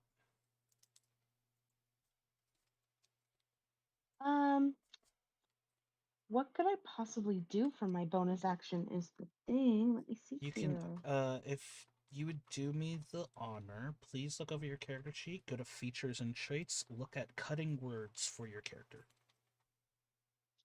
Oh yeah, that's Features actually and really traits. good. Oh, yep. Yep. Listen, I want Unsettling players to words. like yeah, I want players to like know their characters, but like there are certain points where I can no longer just abide by them not using a feature that clearly they are designed to do. I almost forgot that I had unsettling words, so thank you for reminding me of that. I'm gonna go ahead and roll the 1d8 for this bonus action then. Well, so you just apply it to the person. Okay, well, yeah, so the whenever guy closest towards me. yeah, so whenever You should this probably do it on person one of the guys in the room so that it can interrupt the Oh, Ritual, ritual. yeah. yeah. So, okay, yeah, that makes sense. So, the guy casting who basically summoned that big old dragon head, I'm gonna aim it at him. He is not currently doing the ritual. He's Okay. outside. no, he's in I the don't wanna- room, but he's protecting the other two right now. Oh, So is he one of the guys doing the ritual? No, he's the one who broke concentration due to Ghost Riot, Hmm. and so but he has decided to subvert his fear and convert it into aggression, and has decided to now face the source of his fear being you guys, so he summoned a dragon head. Yeah, that's what I see. thought. Well, I'm gonna go ahead and aim my unsettling words at that guy if he's gonna protect the other two. Okay. Let me mark him down. Alrighty. So then that would make it Serena, you're up with Violet on deck. Right. Scorb, I think, is the most hurt out of any of us. How are you on HP? He Uh, is not great. Yeah, no, I'm definitely bloodied. Uh,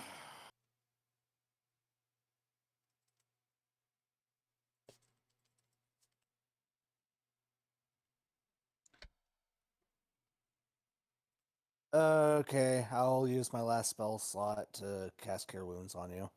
Much obliged. Go ahead and roll your heal. Damn, you get 23 HP back. God dang. God damn, that is one hell of a cure wounds you got there. That's my last level 3 spell slot. Make it last. Much And obliged. What chaos? Sorry, my cat walked into the room and he likes to meow loudly. I have an extra use of Blade Ward, so I'm going to go ahead and use that as a bonus action. Okay. And that'll be my turn. Okay, wonderful. So then you are good to go. And Blade Ward is Blade Ward's not a concentration, so I don't need to worry about that. Nope. All right, cool. So Violet, you're up. Scorb, you're on deck. Great. There are currently I'm going- 2 cultists in the hallway, and one of them is in the room with the other 2 who are still chanting the spell. I am going to switch back to my crossbow and aim into the room at one of the guys currently chanting. Go for it. Nat 20? Fuck. Oh, Roll your damage. Nice. No, wait, hold on.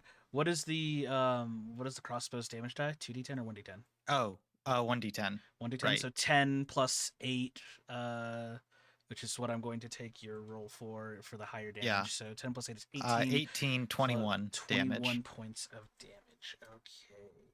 So that's in the great words of some random gamer that I heard once, that's a lot of damage, and half of that puts it at 10.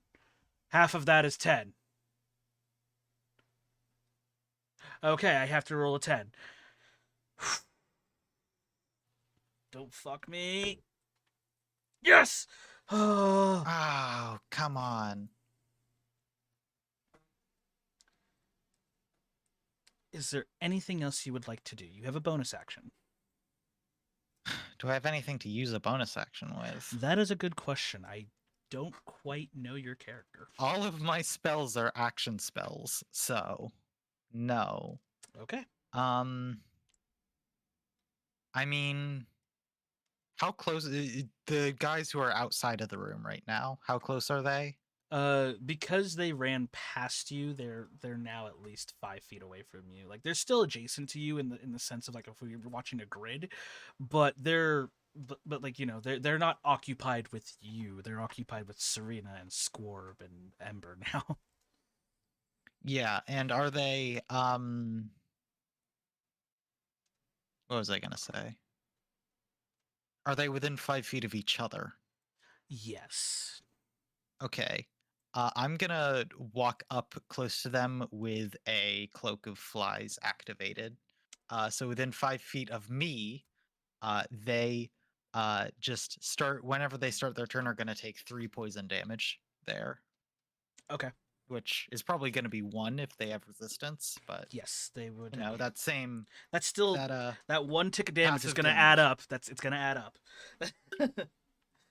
Alrighty. Which Plus I would can it- intimidate them if I want to. Yeah, I mean, you can certainly do so now if you wish. Or is it only Yeah. when they attack you? No, it's I just have advantage on intimidation checks from this. Right, from Cloak of Flies. Perfect. Yeah. All right, good to Um, note. I guess I will do that. I don't necessarily have a thing I'm intimidating them for. It's kind of just like, hey guys, just, what's up? just creepy undead girl coming in. Fear me. Oh, we have not been rolling my form of dread fear checks. Oh shoot. To be fair, I completely forgot about it because I forgot you still had Form of Dread up, so that's on me. Well, actually, if you hit a creature and force it to make a Wisdom saving throw, does Cloak of Flies count as hitting a creature? I don't think so. 'cause No, it that's does not. starting It its has turn. to be an active attack. So Yeah. Okay. I'll attack. I'll just put that onto the guy who I hit yeah, with I my will. crossbow. Yeah, I will definitely roll for that one then. What was the DC for it? 14. And it's a fear effect, correct? Yep. So he's combating 2 attempt of fears. Okay. Rolled a natural 18 on the die. That will do it.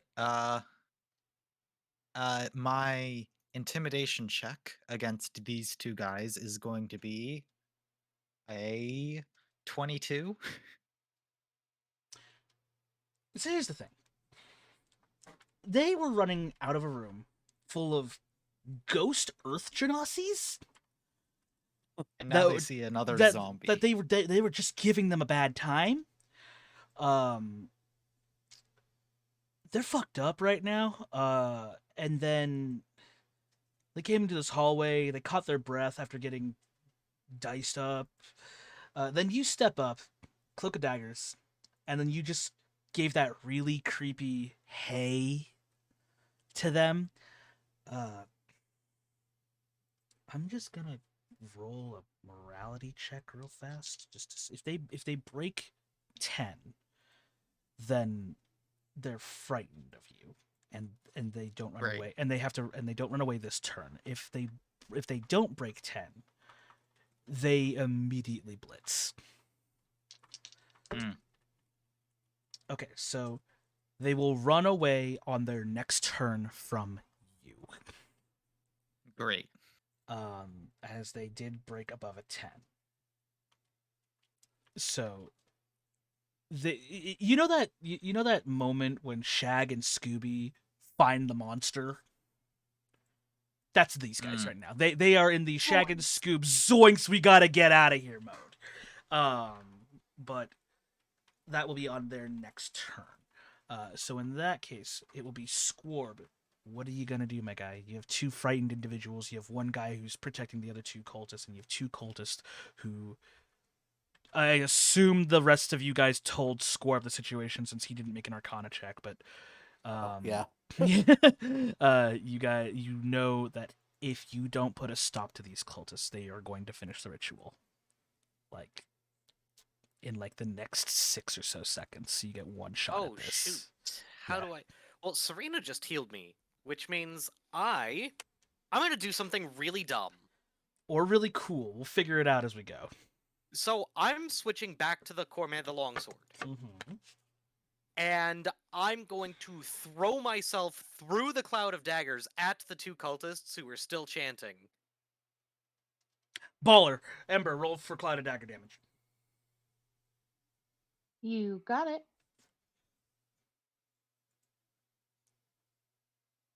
Watch her low roll now.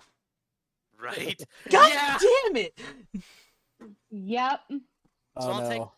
take that Way 6 to points jinx of damage. me on that one. Oh no. Alright, Squirp, so... I'm sorry. Oh no, this is perfect, actually. I wanted that. I need you to make a Wisdom 14 saving throw though. Oh, Ghost Riot does not differentiate friend from foe. that's fair. I'm going to take an inspiration for that, if I can. Absolutely. I will be graciously taking this inspiration point. No. Damn Oh it. no. So, Scorb, This you are is now... unfortunate. Scorb is now frightened. And I- takes 18 damage. Scorp is frightened of what? Scorb is Ghost frightened of the Riot. Ghost Riot that he ran into.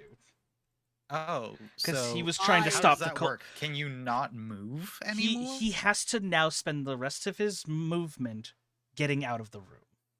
Which will I put me see. back... How far into the room is the Ghost Riot? It's the entire It was room. like right at, yeah. it So was, that'll like, put me at the right back entrance. through the cloud of daggers. Yes. Scorb, this was a bad idea. This was a terrible idea. I forgot about the ghost riot.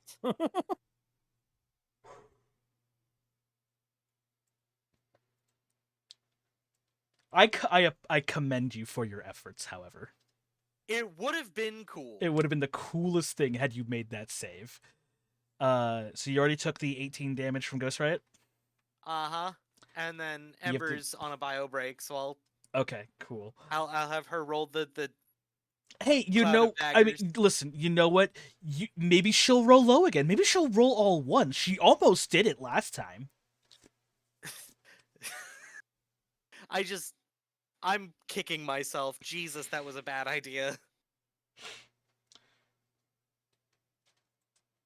I'm so glad I designed a Ghost You already Riot. lost all the HP that I healed you. Yeah. Yeah, and more. I'm so glad that Ghost Riot, I designed a Ghost Riot for that.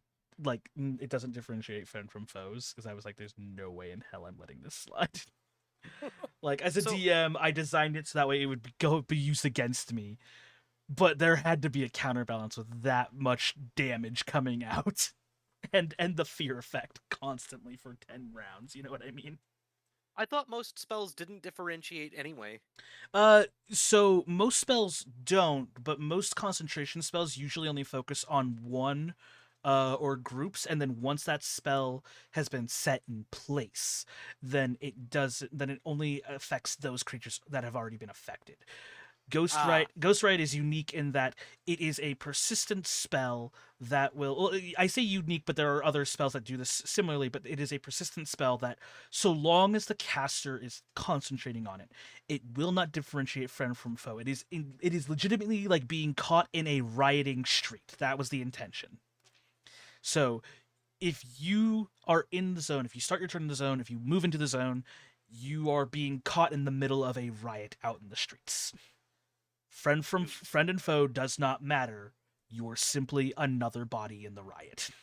Yeah, I messed up. Yeah. Like that was I've been kicking myself about that all day. But I mean, you know what? I again I applaud you for the attempt, and honestly, had you had succeeded, it would have been the most glorious thing to watch you cleave through a cultist. Yeah. Unfortunately, it is now too late for me to be like, "Oh man, could I buy one more die?" So, whoops. On the upside, though. Sorry, that was vain of me. I was gonna say on the upside, knowing that it was my upside, not your upside. That's fine. Yeah, on the upside though, I now have an inspiration point.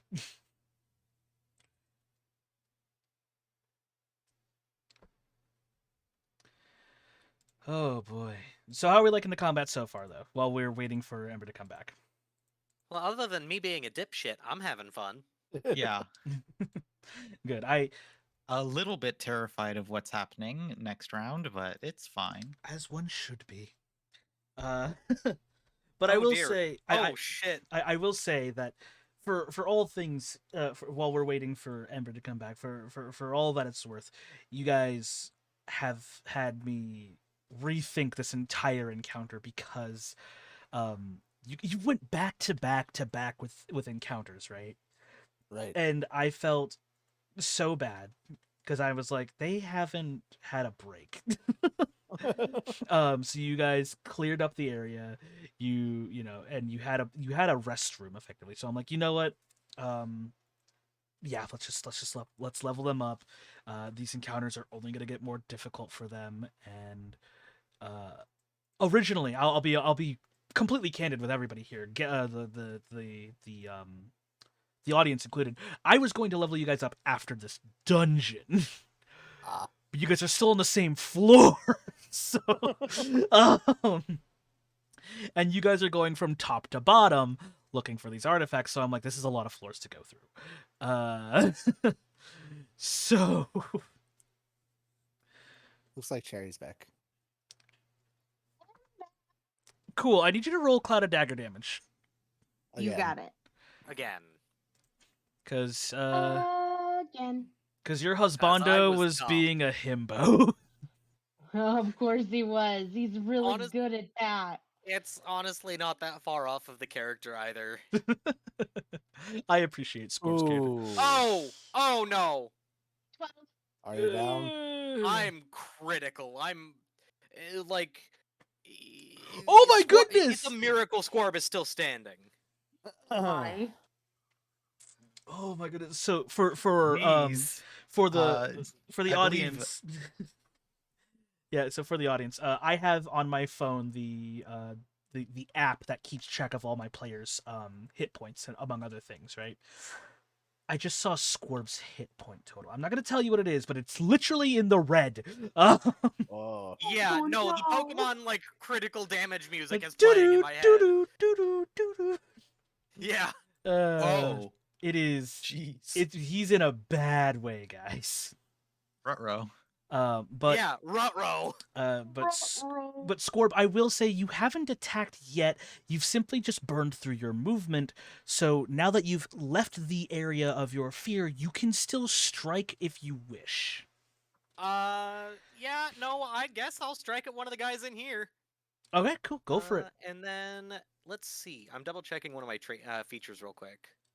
I believe you have a mark ability for your subclass because you're a cavalier. Yes. It's that. Yes, it's that, and then there's the other one I wanted to double check, which was Charger. Right, the feature. Okay, I mean, have technically, have you I meet moved at least 10 feet? you meet the conditions for Charger. Yes. Cool. So That's I'm gonna go weird. ahead. Well, And not he. exactly how it's that feat not in a straight works line. in Never my mind. No. No, it's not in a straight line, so it doesn't work.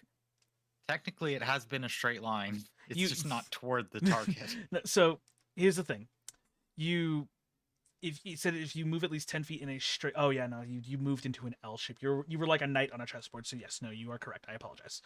Yeah, that's fine. However, I will say, as a bonus action, you do have a second wind as a fighter. I do. So if I you- did know that. so- So I'm not feeling like I'm about to die just yet. But Okay. first, I'm gonna deal with attacking one of the cultists. Which one looks like the most dangerous to me right now? They're both of equal fuckery, so. Fair enough. Just the closest guy then. Alrighty, roll for it. Actually, roll with advantage because you have flanking with Violet. Okay. That is a 21 to hit, That will hit. Go ahead and roll your damage. and that will be 5 damage to that guy. Okay. And then same target for my extra attack. Mhm. 20 to hit. That will hit. Roll for damage. 7 points of damage. Okay. Let me And just then count. I'm going to use my second wind, which will give me 1d10 plus 5. Oh, how do you want to do this? Oh, so I've charged into the other room in a furious attempt to try and get the ritual to stop, but the ghost riot just terrifies me to the point of being unable to advance any further. So I flee back through the cloud of daggers, and in my frenzy to get away, I run blade first into the enemy cultist. Yes, like a furious gale. You cut through the enemy cultists in equal parts fear as much as bravado, and you just in one fell swoop cleave this cultist in half as he slumps to the floor. Ew. And I'll take my second win and get myself 11 HP back. Wow, that was a hell of a roll. Yeah, right? Well, it's It's a 1d10 plus D10. 5. Right.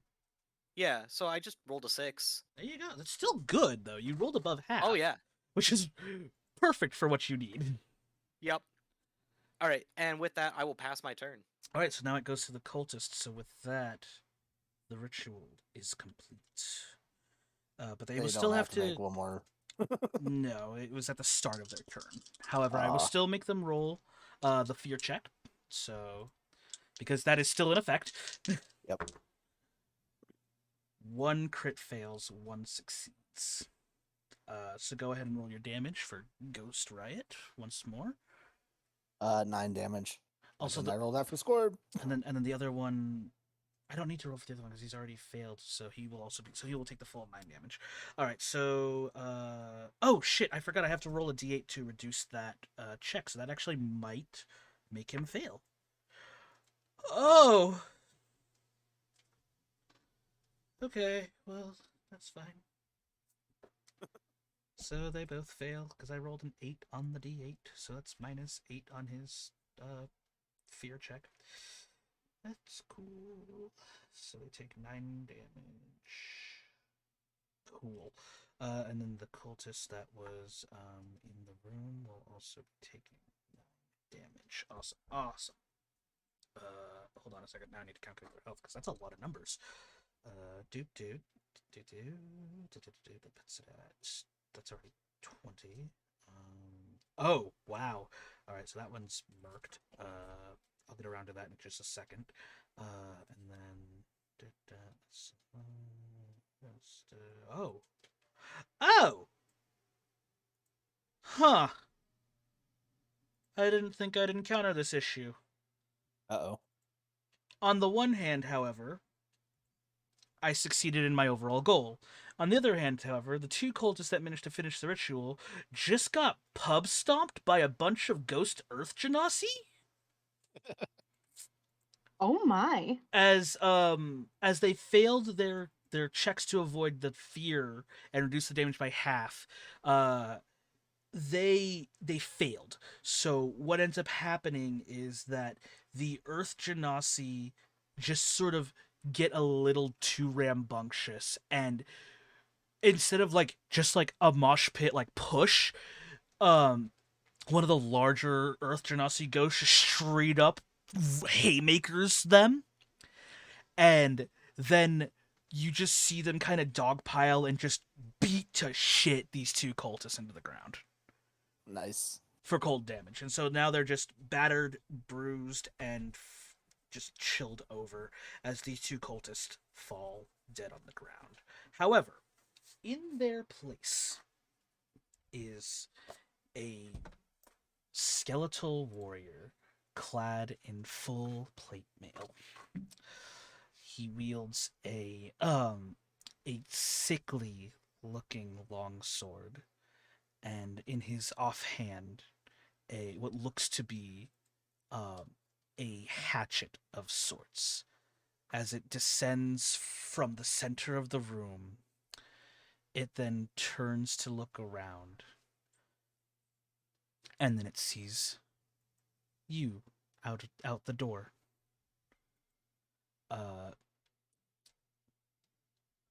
It is currently. Let's see, there are 2 cultists left, and then there's this guy now. I have to roll for his initiative. He also has to make a wisdom saving throw. He is immune to the frightened condition, but I will He still needs to do it for yes, the damage. yes, I will still roll for the damage. So let me roll for his Okay. initiative first, and then let me see here. Okay, so he. Oh, good to note. He doesn't. Okay, cool. So he will be going literally right in the middle of you guys. Ah. So yeah, he will be. He'll be right in the middle of you guys. Alrighty. And then he needs to roll DC 14.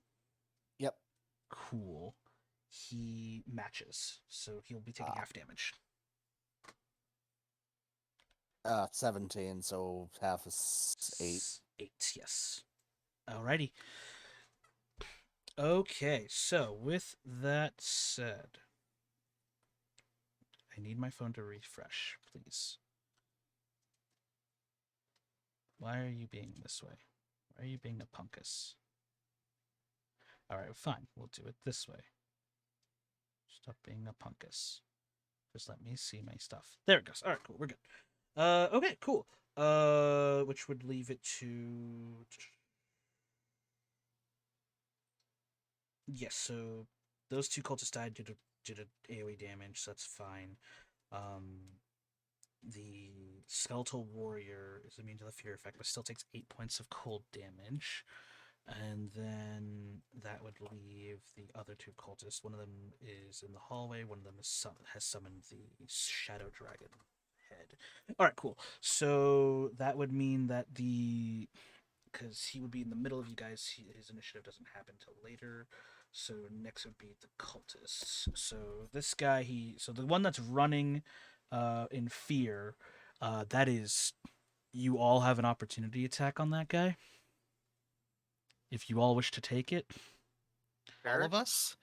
All of you are in a 15-foot hallway, and you guys have him effectively surrounded. So if you want to take an opportunity attack as this guy is running away from you in fear, you may do so. 18 to hit. That will hit. 13 to hit. That will And hit. he make a Max damage. Oh Jesus! So Maybe 13? never mind. 6. So 13 and 6. So I'm going to assume that Serena Wait, I misread. Sorry, that's 11. Oh, okay. So 11 for damage, and 6 that is 17, if I'm doing my math correctly. Yep. Yes. 17 points of damage. All right, cool. I'm going to say, since you both decided to take your opportunity attacks, how do you both want to do this? I go low, you go high. Yeah. Fucking amazing. So So seeing his buddy slump on the floor as his shoulder to hip, half his body just sloughs off, and the lower half falls to the knees, and then just on the floor. He breaks out into a panic and rushes out. You both instinctually high-low, and you just, in perfect unison, everything from the knees down, gone. Everything from neck up, gone. All that's left is just, with pure momentum, the torso just flies forward. Oh my god. You just vivisected this guy. Okay. oof, that one's not going to be usable. I mean, make an intelligence check. Like, for you specifically, Violet, make an intelligence check. Oof, my intelligence is not good. 6. No, you for sure know that this is probably not going to be a usable corpse afterwards. Can I make a medicine check? Yeah, absolutely. Nat 20. You can definitely stitch this back up and make a pretty half-decent flesh golem.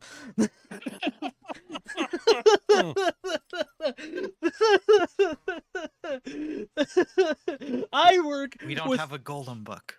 I have a mortician and a necromancer's assistant in the same party.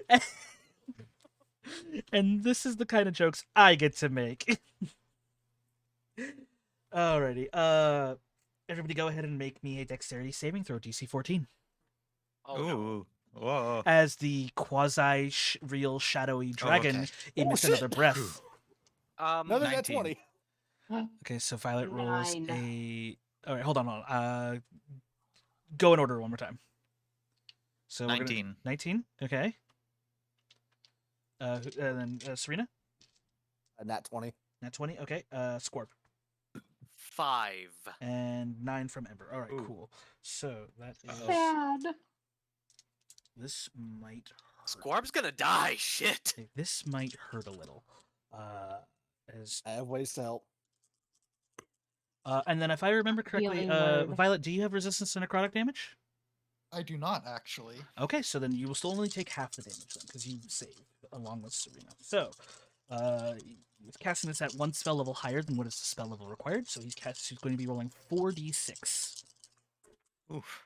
That is off the board. Will not count that. Oh, okay, and it's still got the same die. Okay. Oh, Scorp is. Uh-oh. I don't see Scorp's hit points. For some reason, it's not loading on my book. What's the damage? 4d6. Right. How much am I taking? 18. I'm down. Okay, so for those of you who saved, you take 9 points of necrotic damage. So 18 for those who failed. So that would be Ember and Scorb. So Scorb is down. Scorb, you will be making death saving throws at the start of your turn. Uh-huh. And then everybody else. Oh shit. But with that, Go ahead and make We my have 2 people with healing Constitution. word. It's fine. All right. And So- I'm at 13 health. okay, I Concentration's good.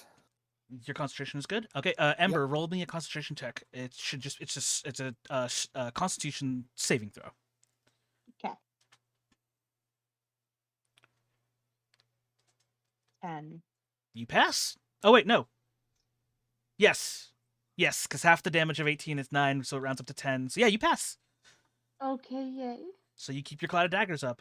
Okay, so it will be Ember's turn at the start. I will bring this up as an option if you guys wish. You guys are a party member down, and Mhm. they just summoned they just finished their ritual. You guys technically only have 2 targets left. You have the option to flee if you so wish. What is the skeleton thing again? I never told you what it was. I just told you it was an undead warrior clad in plate mail, wielding a sickly longsword and what looks to be a hatchet in its offhand. Could I make? Very undead. Very much undead, yes. I don't know if it'd be history or. This would be I would say roll either a religion or an arcana check. All right. Well, they're If both you plus guys- I nine, yeah, so- also. Yes, anybody who would like to, if you would like to roll obviously except for Scorp, he's unconscious. But anybody who would like to roll a religion or an arcana check to determine what exactly this creature is, depending on how high you roll, I can provide you with more information beyond that. Well, 12. 10. our highest 12 was a 12. is our highest. Okay, Yeah, so that's sad. 3, 10, and 12. Okay, so 12 arcana. Okay. This I don't know why I didn't scroll down. I guess I'm just being silly. Okay, so this is a skeletal knight. It is a higher level undead being. And I would say with a 12, you would collectively understand that just taking this thing out isn't going to be enough to keep it down. It will come back on its own. With that arcana, I will also say that you should definitely be afraid of that longsword it's wielding. Okay. But you can't. But besides the fact that it looks sickly, you do recognize that is probably its deadliest asset is that longsword that it is wielding. I think we should maybe bail and regroup. Yeah. Can we close the door and leave? It's Ember's turn, so it's her decision. She still has Cloud of Daggers Oh, yeah. blocking the door. So you would have to be taking slashing damage from Cloud of Daggers before the door closes. Or she can drop concentration, and then you guys can just bolt and close the door and bolt. Would it be worth it for me to cast Healing Word on Swarb? Yes. Yes. It will Okay. it will bring him back to however many hit points you heal him. And he will not have to make death saving Okay. throws on his turn. And I am going to use it at 3rd level. Wonderful. That's some powerful shit right there. Roll your healing. Thaumaturgy can close doors, right? Thaumaturgy can Sick. slam doors closed, yes. Great. Okay, so Scorb heals 6 points of health, and you are back up, but you are prone.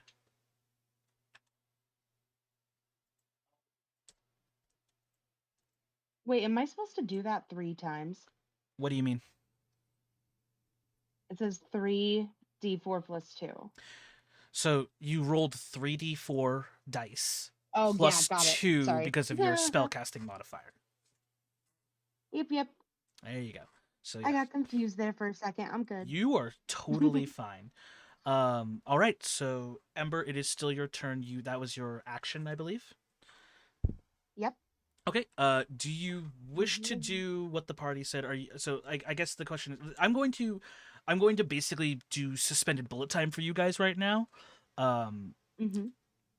I will give you time to come to a group decision because I have to take a bio break real fast. So you guys talk it out, come to a decision, and then when I come back, I'm hoping you guys come to a conclusion.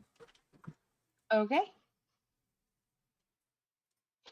Okay, well, I have a bonus action, and I can use Healing Word at first level spell to get him more healing points, You can like only more cast heal. one spell and one cantrip per turn.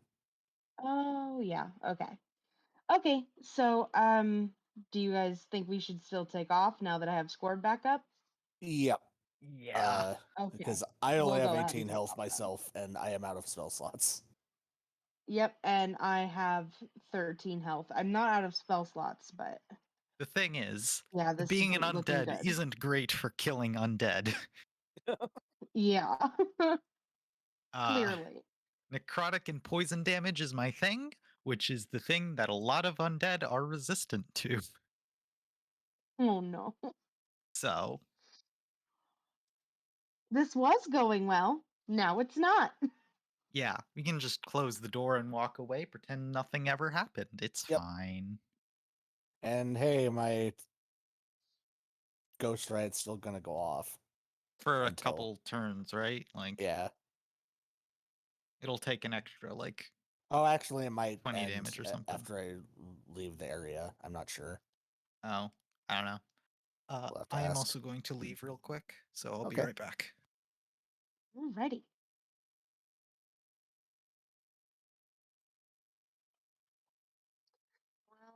Well, it's a good thing we have a plan then, because I don't want Squirb to die.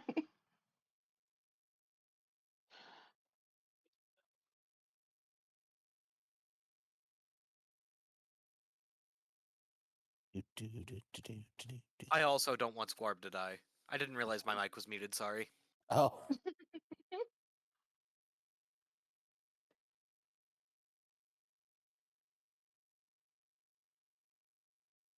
We will need to mark down this building and like send people there. Yeah.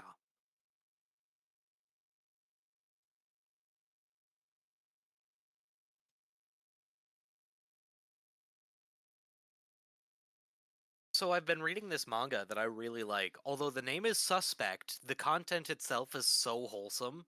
Oh. It's called "'Tis Time for Torture, Princess," Oh. but it's so wholesome. They're torturing her by giving her the trappings of everyday life that she did not get to enjoy because she was too busy being a princess. Uh. So they're doing things like offering her like candy and like day trips out to amusement parks and stuff like that in exchange for imperial secrets. I see. Also, the guy in charge of hell is basically me. His weakness is a freshly poured beer and his young daughter. Because she is just the cutest thing, and he is so devoted to being a good dad. Nice. Hello, I am back. Welcome Hello. back. You know, I do have my Deus Ex Machina machine in my lizard. Friend. I don't know if that would help. All right, I am back. Have we come to a decision? I think we're booking. Yeah. We're taking off. Alrighty. So in that case, what would you guys like to do? It's still combat situation, so it is still in initiative order. So, Ember, what would you like to do in this instance in order to provide your team with the optimal means of escape? Mm. Well, I just used my. You used your I just action. used a spell. Yeah, Yep. I used my action. So let me see what I have in bonus actions. Does it tell you on Clouded Daggers that you need to use a bonus action to break concentration, or can you just do that? Let me check. Let me check. Doo-doo-doo-doo-doo-doo. I made a corn dog while I was away, so if you see my avatar just munch a bunch, and that's me eating a corn dog. I definitely misheard you and thought you said you had made a corn dog wall. So it looks like I don't. Mm, I would do it. yeah, it looks like I don't have to. I don't have to do much to just drop the spell. Okay. So you can just Yeah, say it you drop doesn't at any point. specify if I have to. Yeah. Okay, cool. So in that instance, so you can maintain concentration even while you're running. It's only when you take damage when you need to make a concentration, or when you need to make a concentration check, and hmm when you are outside of the range of the spell. What is the farthest you can get away Yeah. from the point of origin of that spell? Like, what is the range of that 60 spell? feet. 60 feet? Okay, so once you exceed 60 feet, that is when the spell would dissipate because you were outside of the range for that spell to be active. Yep. Okay, so just so that we were aware of that, so you can keep that spell going if you so choose. Well, I'll go ahead and do that then. Alrighty. Alrighty, so I guess the question is, where are you guys running to? Downstairs? Downstairs would be worse. The Naga said when death waits us downstairs. Right. Apparently, death awaits us here. I think we should go out the way we came in. through Probably the- towards that room that we were able to bar shut.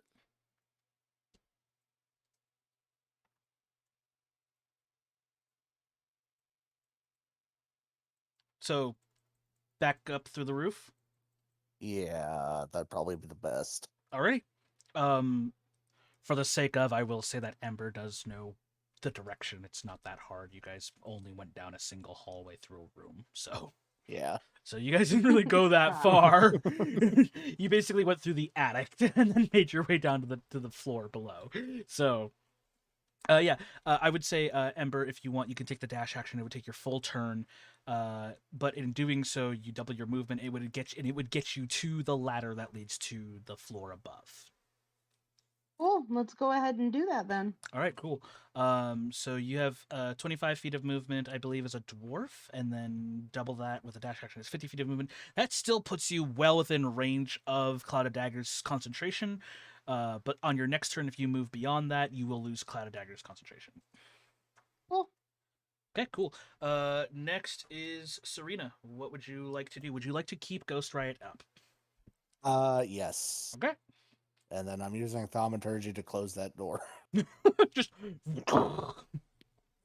And then running. okay. You take your full movement to run. You Yep. have a movement speed of 30. Yep. All right, cool. So yeah, you guys make it. You make it down the hall. It is now the Skeletal Knight's turn, and he needs to make a Wisdom saving throw. He succeeds. We'll go ahead and roll your Ghost Riot damage. Okay. 9, so So, 4. okay. That's definitely the weakest roll. Definitely the weakest one thus far. Yeah. So you don't see it, but you can definitely feel the presence of the Skeletal Knight making its way to the door. And that's going to be that turn. Violet, you are up. What do you got? Is there something around me that I can bar the door with? You have a hallway full of corpses.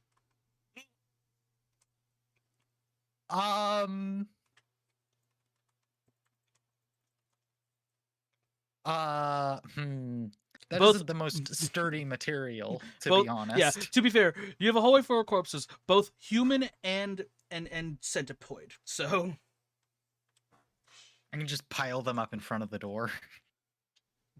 sure, I'll give it to you. Or do the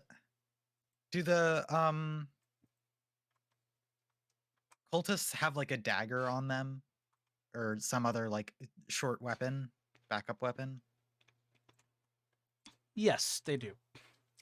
Yeah, so could I just stick that like in between the handle of the door and the wall to make it so it can't like jam the door? Do a sleight of hand check. Sleight of hand. Nat 20. Fuck yeah, you jam it real good. Great. In your Most useful nat 20 ever. the weirdest feeling of adrenaline overwhelms you as an undead person, and you're just like, I don't know what this feeling is, but and you just kind of like jerry rig the door locked. Great. And I'm also going to book it then. Cool. And then that just leaves Squarb. I'm following suit. Okay. I'm going to quickly just roll these real fast. I'm going to do 2 wisdom saving throws real fast. One for the cultist, one Okay. for the body. Cultist fails, but the skeletal knight succeeds. So go ahead and roll your damage. And then I'm going to roll strength checks to try to break through the door. 17, so 8 halved. Oh God. Okay, so that would take out. No, it would not. The cultist still has 5 hit points left. Jeez. Hmm. Like I said, these guys are tanky. And then that'd be 8 points of damage to the skeletal knight. All right, strength checks to break through the door. I rolled a nat 2 and a nat 4. Rip. Cool. This is. Do we 5. still have Pass Without Trace on us, or is that No, been... No, that was a concentration. concentration spell. So yeah, that's gone. So long time ago. Mm-hmm. Yep. Mm-hmm.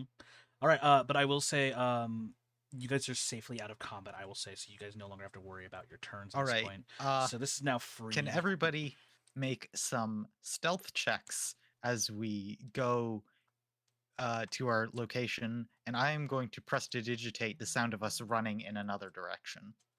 I mean, I'm for it. Yeah, go for it. I will Push say, my button to deactivate my armor. I will say for everybody's stealth check, roll with advantage. Okay. Oh, all right. That's smart thinking. 21. Nat 20. Wow. Also 21. So that's 21 for me as well. Wow. Come on, Ember, roll 21 total for a stealth check. Oh hell, just roll Got it. higher. Just roll higher than a. What is it? 22! 22. With Never. another nat 20.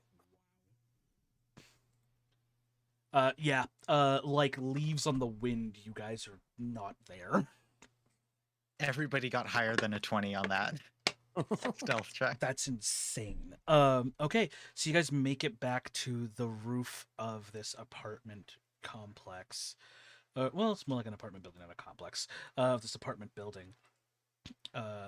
Battered, wounded, but with knowledge of this seemingly dilapidated, abandoned building teeming with undead and potentially more cultists beyond. What would you like to do? I'm sending an immediate report back to the nearest Scout Odin outpost. Absolutely. Can we go down to the ground floor? You can, if you wish. Yeah, let's go down. Let's get off the roof here. There is a smaller set of buildings just beyond here, which you guys can use to sort of like escalate your way down without taking any falling damage along the way. Okay, good. Because I know somebody was going to bring that up. Fine.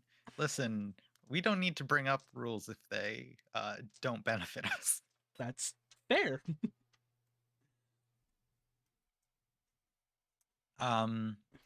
So, I would just like to check: is the front door to this building locked? It is completely barred. This building, like I said, is abandoned for all intents and purposes and has been sealed up. Okay, so all windows also have a similar Mm-hmm. effect. Mm-hmm.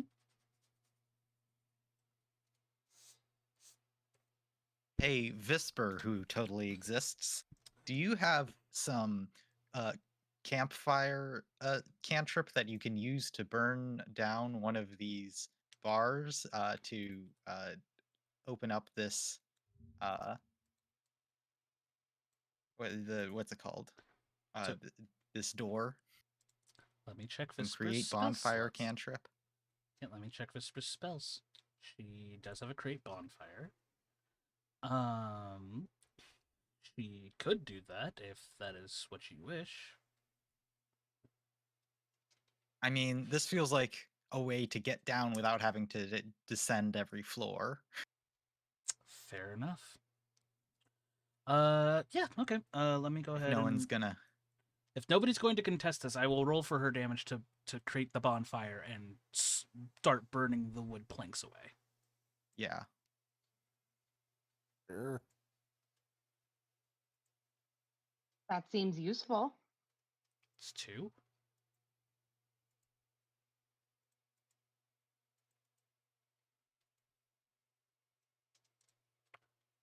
Okay, we are okay. So then, she will do just that. So she's gonna roll a d8 here.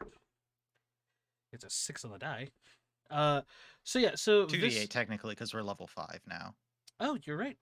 My bad. Okay, so she gets 8 damage total. Nice. So she, okay, it's not a leveled spell, so she doesn't have to roll for wild magic. You're lucky. Yeah. So, She's so up to like 5 or something, right? 1 through 5. Yep. Ooh. So she flicks a small little spark at the window, and then it ignites in flames because wood can't make dexterity saving throws if it's not alive. And it begins to slowly burn through. Immediately, the first thing you'll notice, besides the smell of burning wood, is the smell of decaying flesh exiting the hole that is slowly being burned through.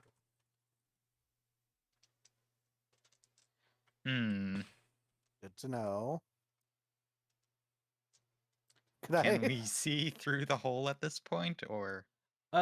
After about a minute or two of it burning, you can make out a little bit beyond the hole. Yes. If you would like to make a perception check, you are more than welcome to do so. Could I make a medicine check to see how long I think the decay has been like there? Yeah, I'll give it to you. Yeah, I would say your profession would allow you to determine the It's corpse stench. the corpse's expiration date based on smell alone. 21. 21. Oh. They couldn't be no more than 2 days. Oh, jeez. But Okay. given the sheer pugnancy of the smell, it's more than one corpse. Yeah. Okay. We might need backup.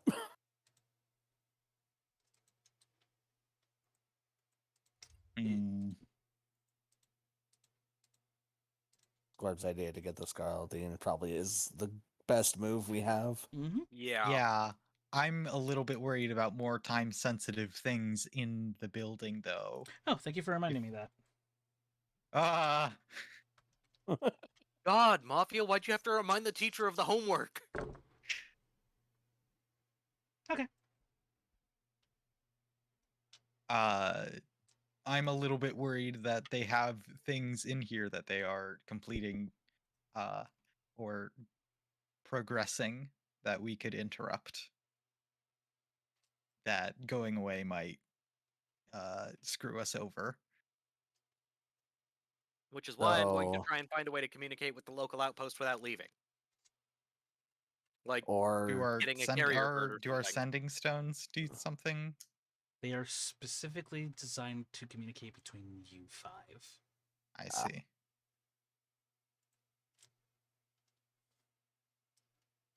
I mean, Scorb's the fastest of us. If we all want to just wait here and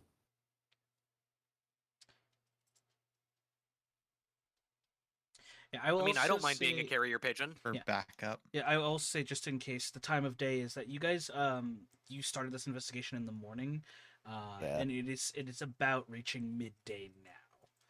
Okay. So Are there any people around? there are a few people who are meandering through the streets as normal. The migration is still ongoing, of course, but nobody seems to be dismayed by the small rumblings that happen as the scarab killerin is moving. So it's a commonality. Like, people can still walk around while the city is moving. Just travel between the scarab cities is not recommended whilst the migration is going on. Ooh. I think if we just look for the closest Scaraldine, maybe they have a way to get word back very quickly. Mm-hmm. Yeah. If you would like, roll a. You guys can do this as a group, or you can do this as individuals. It's your choice. But make an investigation check if you would like to locate the closest Scotta Audi. 20. 20, 12. 12, Also 12. 12. 13. Okay, cool. And I'll roll for Visper. Why the hell not? She's technically here. What's Visper's investigation to? Visper gets a 13. Better than my investigation. All right. But yeah, so the majority of you guys succeeded. I'm going to treat this as a group check because nobody told me otherwise. So I'm going to say the majority of you succeed, so the group succeeds. Great. Alrighty. And so yeah, you guys are able to easily find a couple of jackal soldiers of the Scotta Aldine doing their routine patrol. What do you tell them? I give them a brief rundown of everything we just encountered, exactly what building it's in, and approximately the level of threat that we can expect in there. Okay. Huh. I'm going to roll for their insight. We need backup.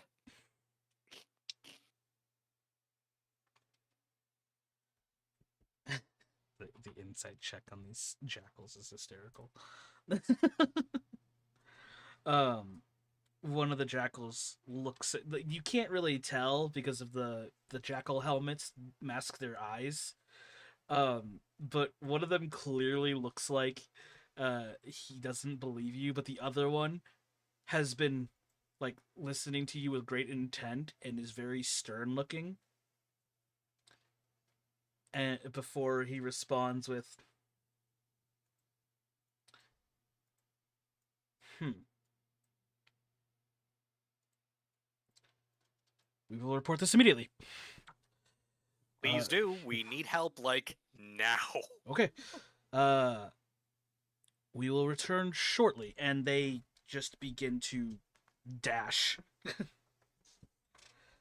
So you should expect backup in, let me see here, within the hour.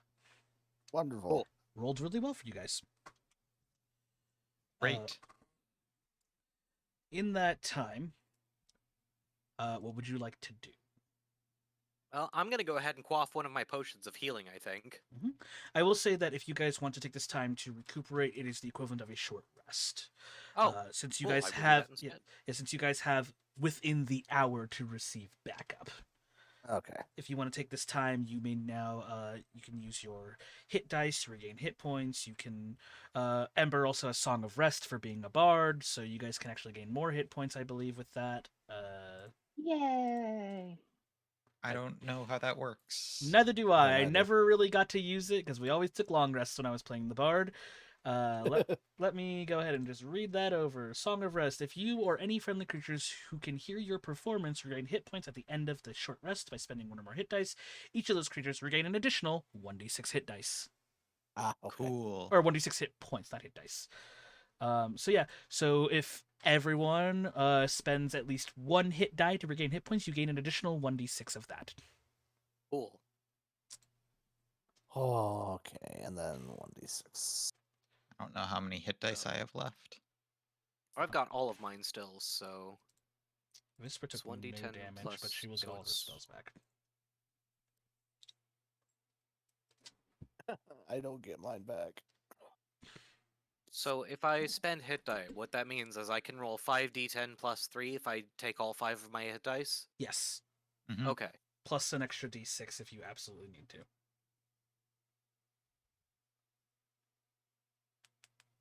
Oh, and I get all my resources back. Let's go.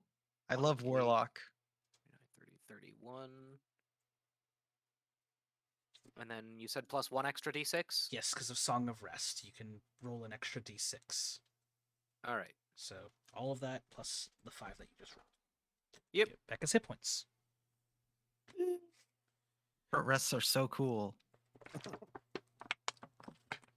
I'm kind of surprised with how many short rests I'm typically one of those what's it called? I'm typically one of those DMs who just like gives out long rests when need be, but given the time frame that you guys have been doing this dungeon, it's amazing that I've only been able to grant you guys short rests.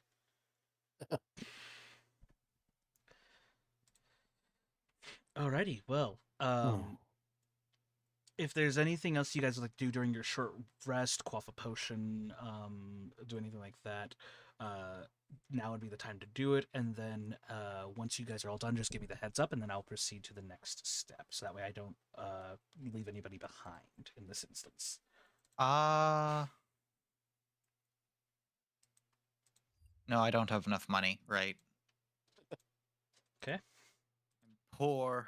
good to note. Good. Okay.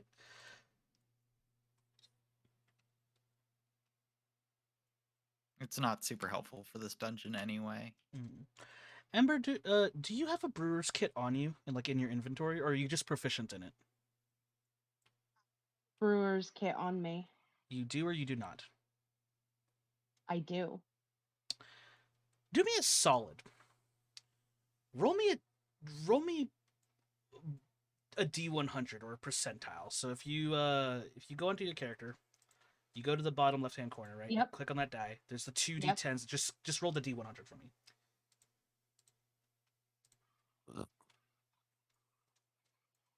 I just realized I don't have my poisoner's kit 49. in my inventory. Oops. 49. Okay. Okay, cool. Let me pull up a table fast. So this is something that I never get to use. I have a because most DMs that I play with just forget about these tool proficiencies that people have, especially ones that involve a lot of crafting.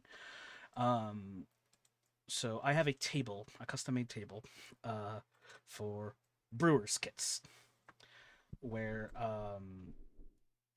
if somebody is proficient with the brewer's kit and they have the brewer's kit with them, I'm assuming that the player would already have a brew in the works. What I Pretty had much always, yes. right. So what I had you roll was what kind of brew you are mixing right now in through your brewer's Oh. kit. So let me pull up my table and then I will be right back with you. But in the meantime, the Skara Aldine return with a very similar to that night raid at the Menagerie warehouse camp in session 2, right? Right. Mhm. It's very much the same contingent force, but because they're going into a small building, they only brought enough jackals to basically raid floor to floor. So you basically have an additional 8 allies at your disposal right now. Nice. Nice. Okay. Also, side note, could I have picked up a couple of the what's it called? Caterpillars? What is The centipedes, centipedes? Yeah. like their corpses. Yeah, how big were they? Were they like a hand size? Could I like pick one up So- as I was running out? So giant centipedes are small creatures. So they are about the same size of a gnome. And then so that's most of pretty them, big. yeah, and most of them have been eviscerated. Yeah. All right. Well, unfortunate. Yeah, sadly. Okay, so there it is. 49, 49, 49. Oh, wow, that is fortuitous as fuck. Fascinating. Okay, Ember, I'm going to DM you something real fast. Hey. That is probably the single most fortuitous thing that you could have gotten. Please put this somewhere on your character sheet or like in a journal if you have one of those, but just keep in mind that you have this.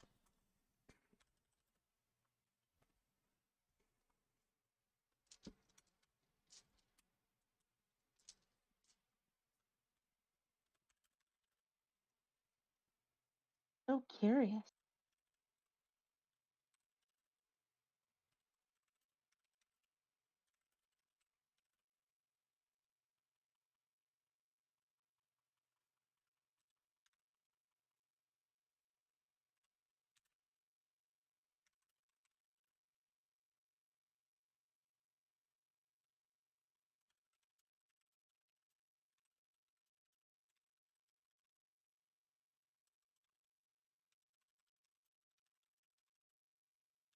Ooh. Secrets. All right.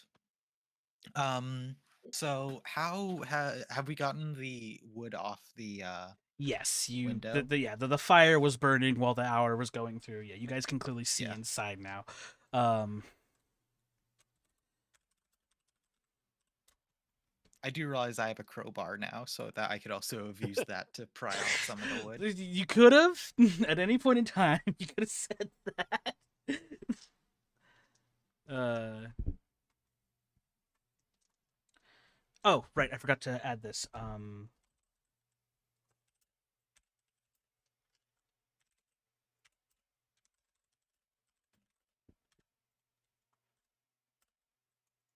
Uh, I mean, I'm ready to go in, I think. I don't have much else to do. Oh, does my Ring of the Ram regain, or is it? It's It's 1d3 at dawn. at So dawn. So, now. no, not now. Sorry. Okay.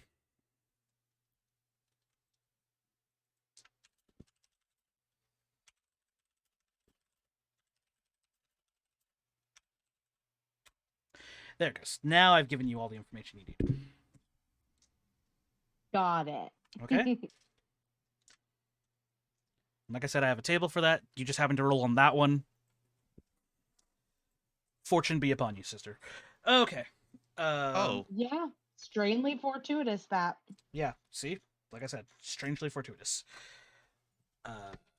Okay. So, if you would like to make another perception check to peer into the base floor, you guys can certainly do so again, in order to get a better view of things. I will yes. say, Also, apparently, my lizard friend has a detect undead presence within 10 feet of it. yeah, So, does that do anything? yes. As you make your way to the window, you immediately detect your skelly lizard immediately detects undead. Great. So we got a 17 and a oh, is this 5. oh okay, so everybody so 17, 5, 13, 17, is that correct? Yep. Perfect. All right, cool. So anybody who rolled higher than a 10, um Sobbing. so, sobbing. Anybody who rolled higher than a 10, you would see that. So, how do I describe this? You know how in some apartment buildings they have like the first floor, and the first floor is almost sort of hotel concierge esque, where Yeah. it's not like it's not where Lobby. yeah, it's very much a lobby, and like and then it leads to the next floors up where all the rooms actually are. That's Mhm. effectively what this floor Yep. is. Um, Right. the first thing you'll see as you peer into the window is these mounds and mounds of corpses, which explains the repugnant Oh. smell that you are smelling. Definitely more than one. Definitely more than one. You will also note that you can see some of these mounds moving. Uh, Hmm. and with that, that was what you would detect as the undead for your skelly lizard, Violet, is these slow moving, sluggish mounds of flesh and bone. I see. Are they within 60 feet? Yes, Can I use Eyes of the Grave? absolutely. Okay. So you pop that. Everything in this entire lobby reeks of the undead. So everything here is bad. Correct. That's what I relay. It's like everything you see is bad. Yeah, every Hmm. every mound of like every pile of corpses, there is some sort of undead presence emanating from it. Every like weird flesh blob you see slowly slithering across the wood floor, that is an undead presence. You can see in this window alone that you guys have now cleared up. You can see that there are at least 6 mounds of flesh, with 2 of them slowly slithering around. You, Violet, when did your divinity character get here? Hmm.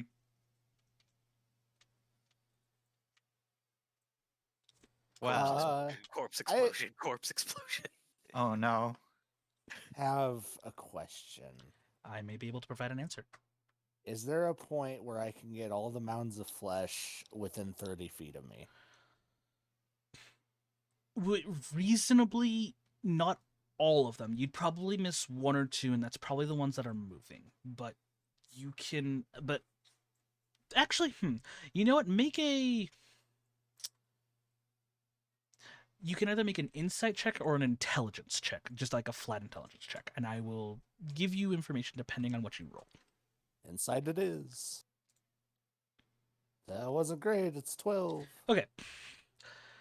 Given what your Eyes of the Grave have provided you with information, you can assume that these non-moving flesh blobs are probably Yes. also the same as the two that are moving.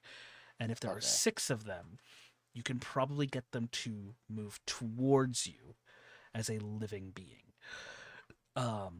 At which point you can infer that maybe if that's what you're going for, then that's probably your best bet. You'd have to basically Rambo your way in.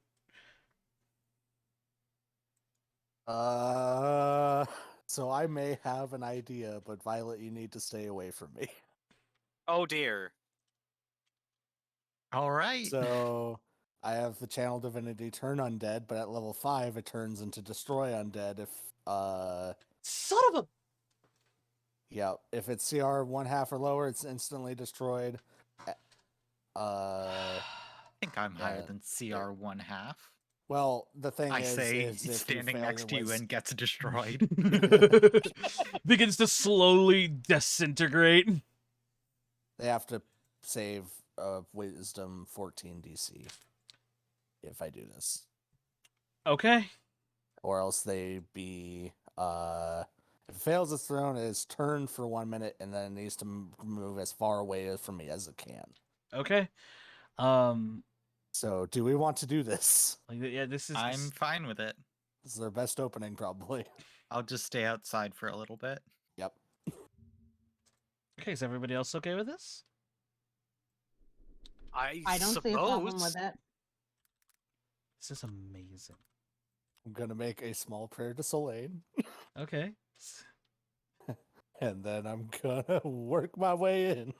That Quite- 5th level has saved us quite a lot of trouble Quite here. a lot indeed, and I am very happy for you. All of you. Couldn't be happy. To a point where if I bang on my shield or something, maybe it'll attract the two that are moving. And I will say the moment you step in through the window, the Okay. other flesh blobs begin to slither their way towards you. hello, Jiggly boys. And then the Gelatinous two- flesh. yeah, the gelatinous flesh, and then the Hmm. two that were just roaming around also begin their approach to you. Okay. The moment they are all within 30 feet, I'm gonna do Channel Divinity then. Okay. So it takes them a little bit because they're Yep. basically giant slugs of flesh and Yep. bone. But you do. They're pretty slow. Yeah, they're pretty slow, which honestly, you know Night of the Living Dead zombies. Yeah, Basically that they're shamblers. Yeah. I see. No, they're very much just slowly making their way. But as they make their way, they get within 30 feet of you, and they're all now surrounding you. They're at the very edge of your 30 feet. I'll hold up my amulet and say, by the power of Solane, get back. Okay. Wisdom What- saving throw DC 14. Okay, that's 6 bodies. Oh no. Not Oh not my. one of them rolled above a 10. Rip. Oh no. My cultists Oh. were so good they took all the good rolls from me for 2 sessions. Ruh-roh. One of them even crit failed. Oh no. Hmm. Oh, so what happens if they Uh, fail? So if they are above CR 1/2, Okay. they're fine. They just get turned. Oh, They take their movement all They can only away. use dash action to get the fuck away from me. cool. For a couple So turns, right? For a Just minute. one. for For a minute, one whole minute. Okay, so here's they the thing. can't do These anything thing- but run. Okay, so here's the thing. They have a movement speed of 10 feet. Oh. They're not going anywhere fast. So on a dash action, they have a movement speed of 20 feet. They are slower than Ember on a trot. So you see all of these kind of like get around you, and then you hear this, feel this like this almost spectral green glow emanate from your amulet, and you swear you can hear the cawing of a vulture as these wings spread out from your amulet and then rebukes all of these flesh blobs, and just as slowly as they were approaching you, they then, without really shifting, they just sort of like scooch backwards and away from you, creating space. Okay. Well, everybody, go in. Go, go, go. It doesn't have to tell the Scout Aldine twice. They're already marching in formation and rushing through. Great. So now none of them can take actions for a minute. Yep. Yeah. Do we need to do combat? No. Nah, I don't think so. Feels a little tedious to do It- combat from It these. seems a little. It's like taking the phone away from the kid, you know? Like, nothing changes whether or not you engage the child anymore. Mm-hmm. You've already won. You had all the power to begin with. So yeah, what do? You're in a lobby full of corpses. I mean, I suppose we just go at them with our corpse slayers. Oh my god. Yep.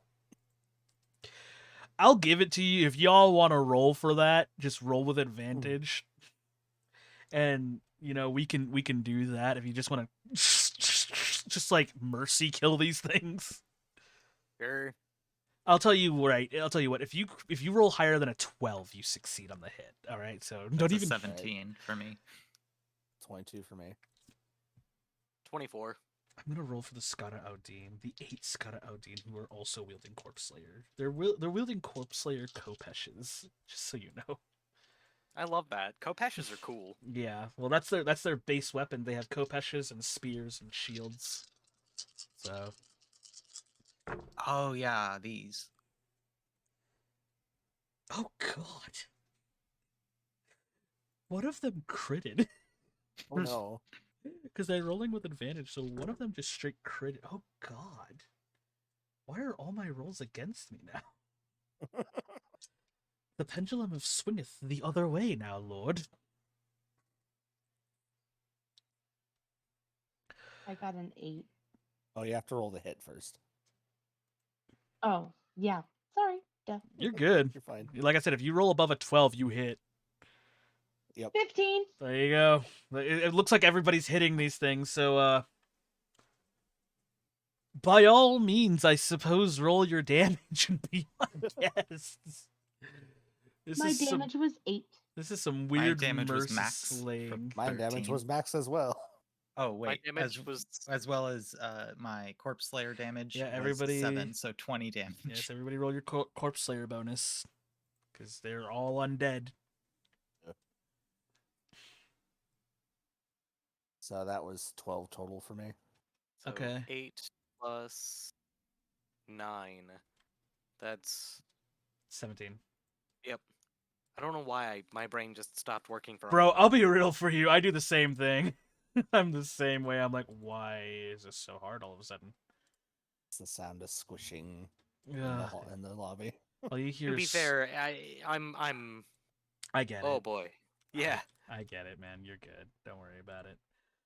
Oh wow. Okay. Oh no, wait, no. I was looking for this one. Where is it? There it is. It is. Oh, they're rolling d8s, right?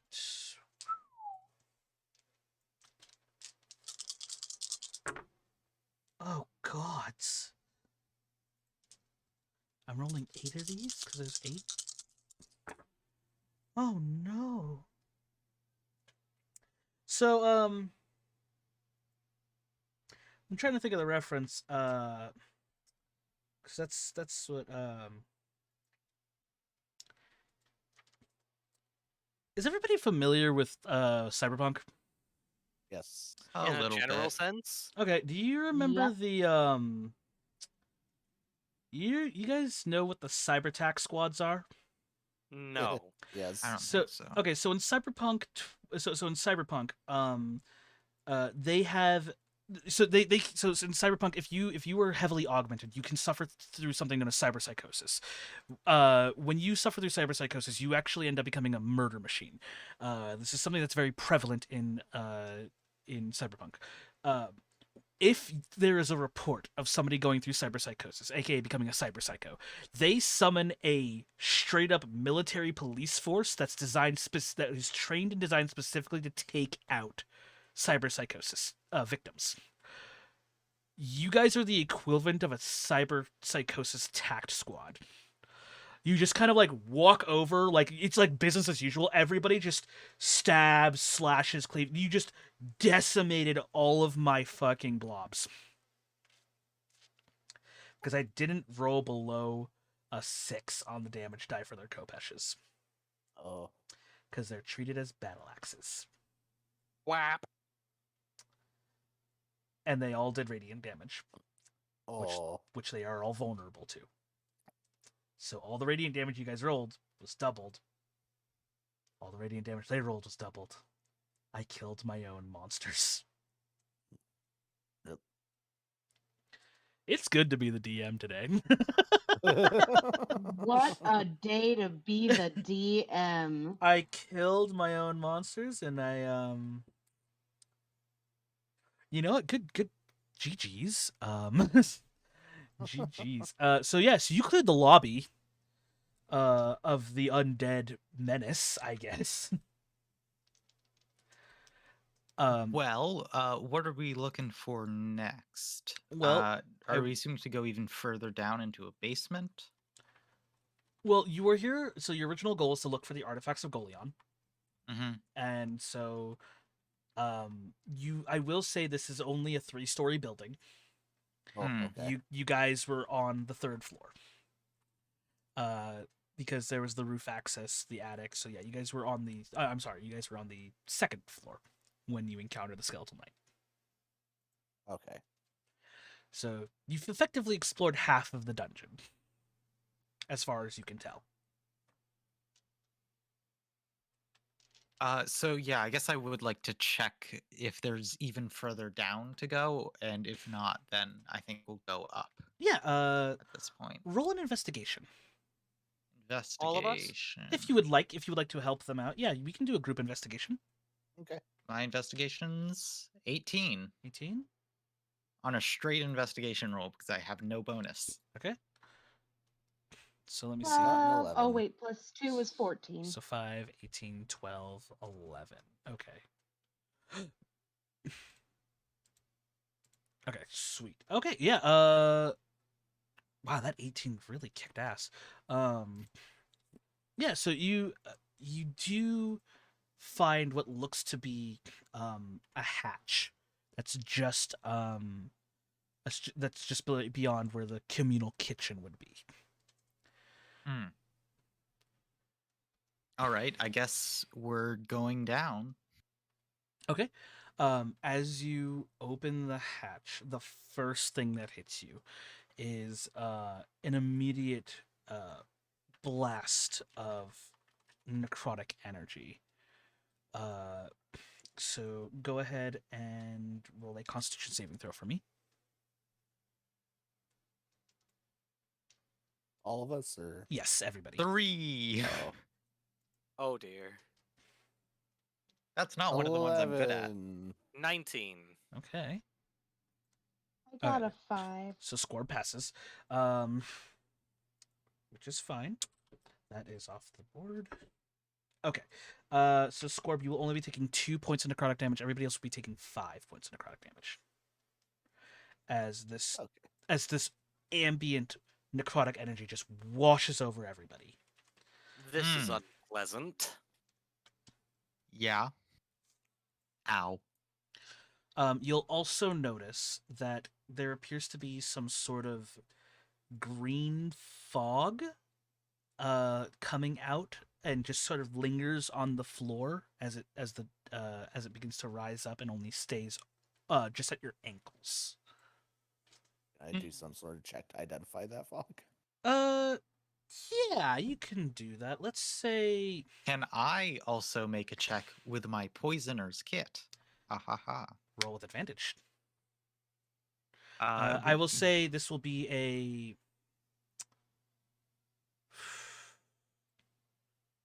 I'm going to treat this as a let me see here. What check would make the most sense here? I want to say medicine, but that seems a little much. I'll give it to you as a.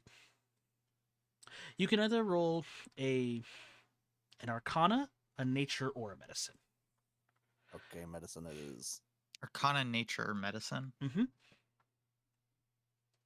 Oh, wait, with advantage. Oops. Yeah, ignore you that one. specifically will roll with advantage. There we go. 17. So 25 and 25. 17. Yes. So you both would recognize this as a poison mist. It is low hanging, because the higher it goes, the lower, the heavier the air is. So it becomes a little harder for it to maintain its full altitude. So you can assume that when you go down there, it's going to be poisonous. I However, mean, I'll be fine, Yeah. but however, you know that this poison is only exuded from corpses. Ah. hmm. Hmm. And wait, who rolled a 25? Oh, okay. I rolled a 25.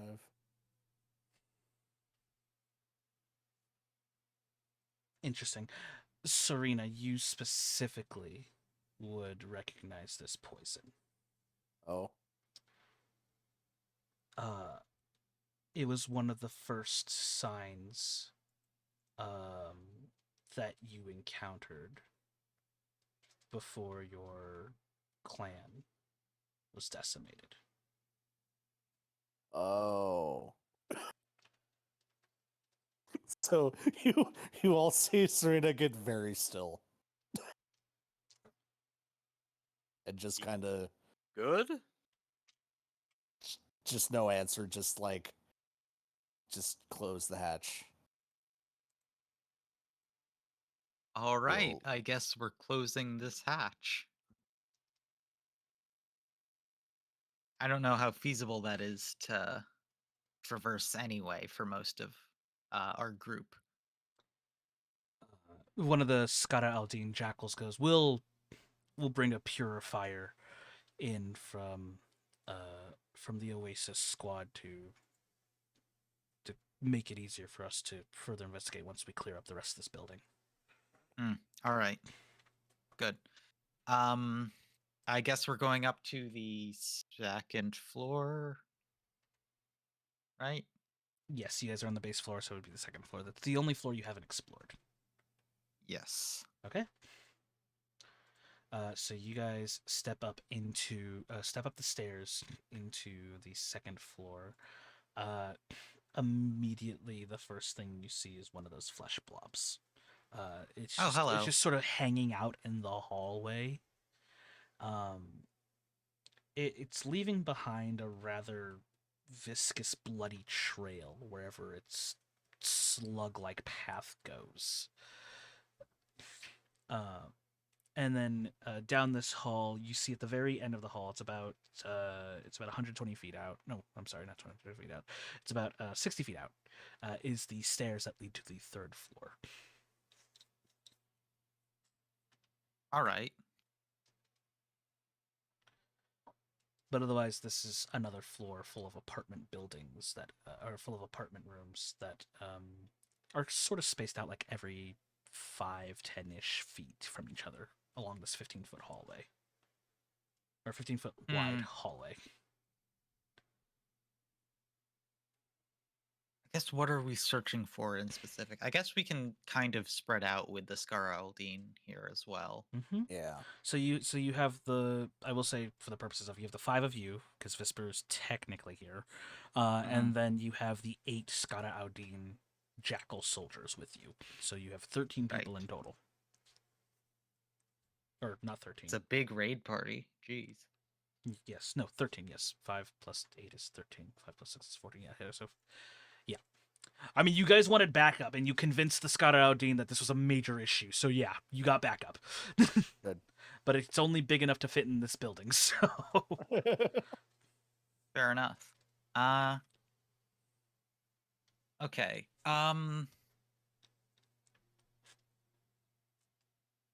I guess we'll start opening doors.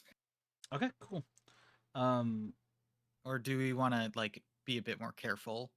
Or do we just? I feel like we have a big enough party here that we're just that trying to stealth isn't the best. Yeah, no. Start pub stomping door to door. Yeah.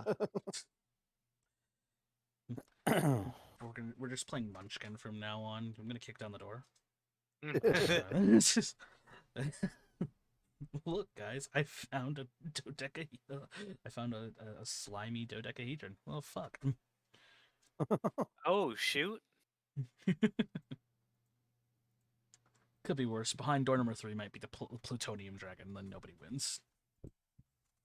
Everybody loses. Everybody loses the plutonium dragon, but nobody expects the burning gazebo. Still my favorite fucking combination of cards. I haven't played Munchkin in forever. Just an angry. Same. That's my favorite combination. Was an angry burning gazebo. So it's like a level 12 angry gazebo plus 5 because it's burning. So it's a level 17 angry burning gazebo. I had to fight it.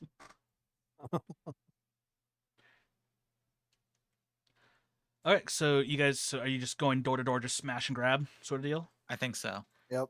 Best Oh. bet for now. Okay, fuck me, I guess. I mean, you know, when you've got the SWAT team, who needs stealth? FBI, open up! Oh, gods. 19, 18, 17, 12, 1. Okay, cool. Here's what I'm going to have you guys do. We're going to, everybody just roll.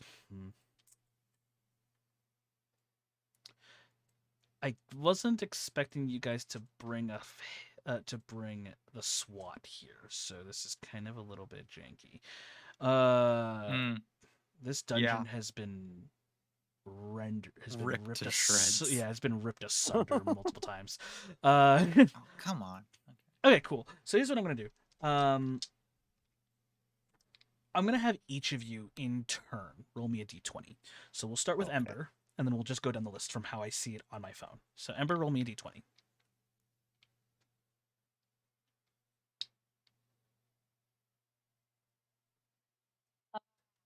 A 4. Okay. So, Ember, you and Scotta Aldine kick open a door, and in swift order, you guys manage to find a couple of cultists who appear to be resting, and without hesitation, the Scotta Aldine take their kopeshes and just execute them. Jesus. Jeez. They understood the assignment. They understood. I the mean, like, I get that's what we were doing, but but also, listen, they're But we're cops. It's not- different. Exactly. all right, Serena, go ahead and roll me a flat d20. Oop. I'm literally taking the rolls that I made and just going down the list. This is 7. 7. Okay.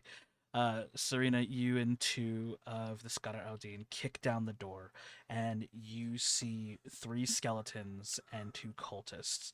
I'm gonna have you explain to me what you're going to do here, and then I'm going to tell you what the cultist or what this Scott Aldine do, assuming you don't kill everything in this room by yourself. I'll shift into if I can get the skeletons within 5 feet of me, Reasonably will. enough, yeah, you can easily do that. and then I'll do Word or Radiance. Okay, what do I need to roll for that? Constitution 14. Okay. Both fail. Go for it. 5 radiant, so 10 damage if they're vulnerable. Yeah. These are pretty weak skelly bros. I'll be honest with you. Good. These are not the skeletons you were fighting above. Oh, these Uh, are the cheap skeletons. These are the cheapo skeletons. So the spirit of Halloween skeletons. Yes.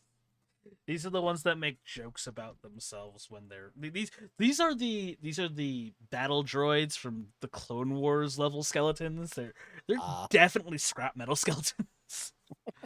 Yeah, no, you blast these things out of the water, leaving the cultist by themselves and the Skada Aldine to. Oh dear God! One of them critted. Okay, this is fine. I just gotta roll the damage. It's fine. It's fine. No. Oh dear.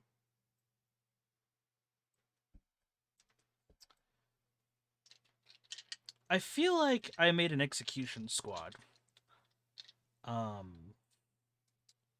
And I fear this feels so cheap Oops. when I say it, you know?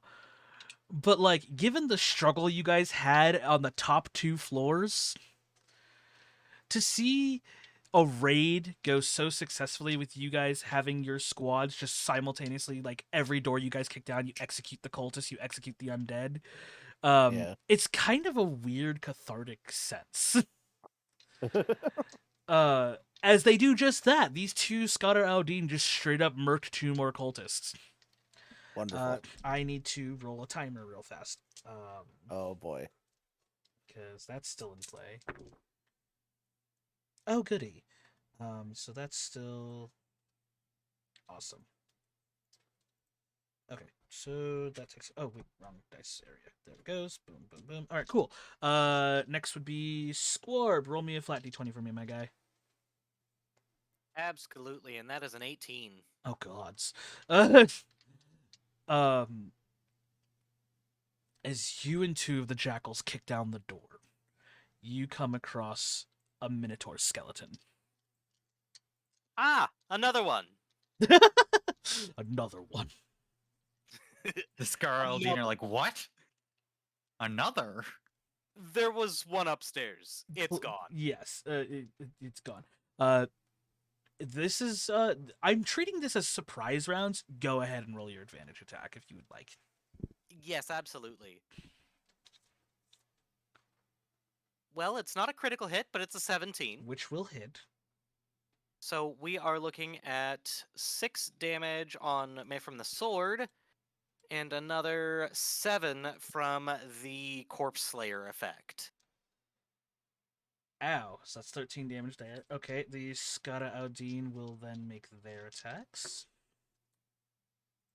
Oof. Okay, so one of them was so flabbergasted the fact that you had already fought one. He failed his attack roll, but the other one succeeds, so he's gonna roll on his Kopesh. So that's 2d8, one for the Kopesh, and then one for the radiant damage. He rolled 16 damage. Nice. Oh my god.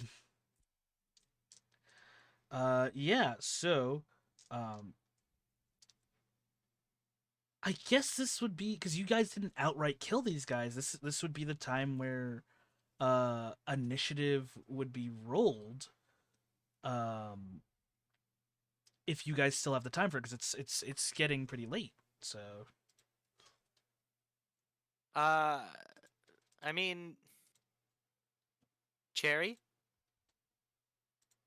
Well, I think this is a pretty good spot to stop on if we're gonna roll for initiative and everything. right. So that's why I'm saying Right. like it's getting Yeah. pretty late. This would be so good pausing point.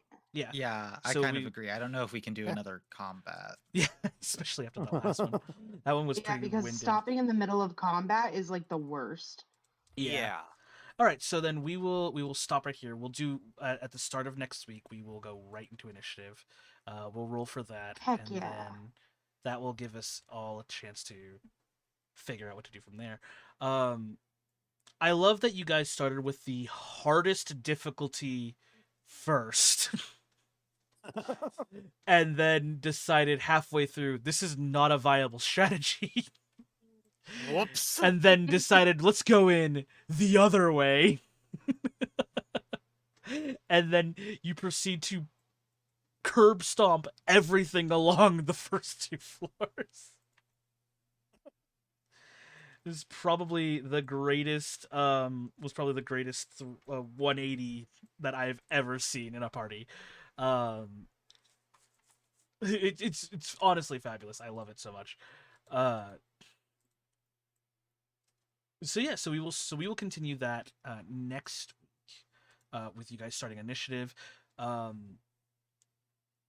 But I guess like since we're now basically in post show now, how is everybody feeling this far? I know this is a really big dungeon. This is our actual. I guess this is technically our first like dungeon as a party.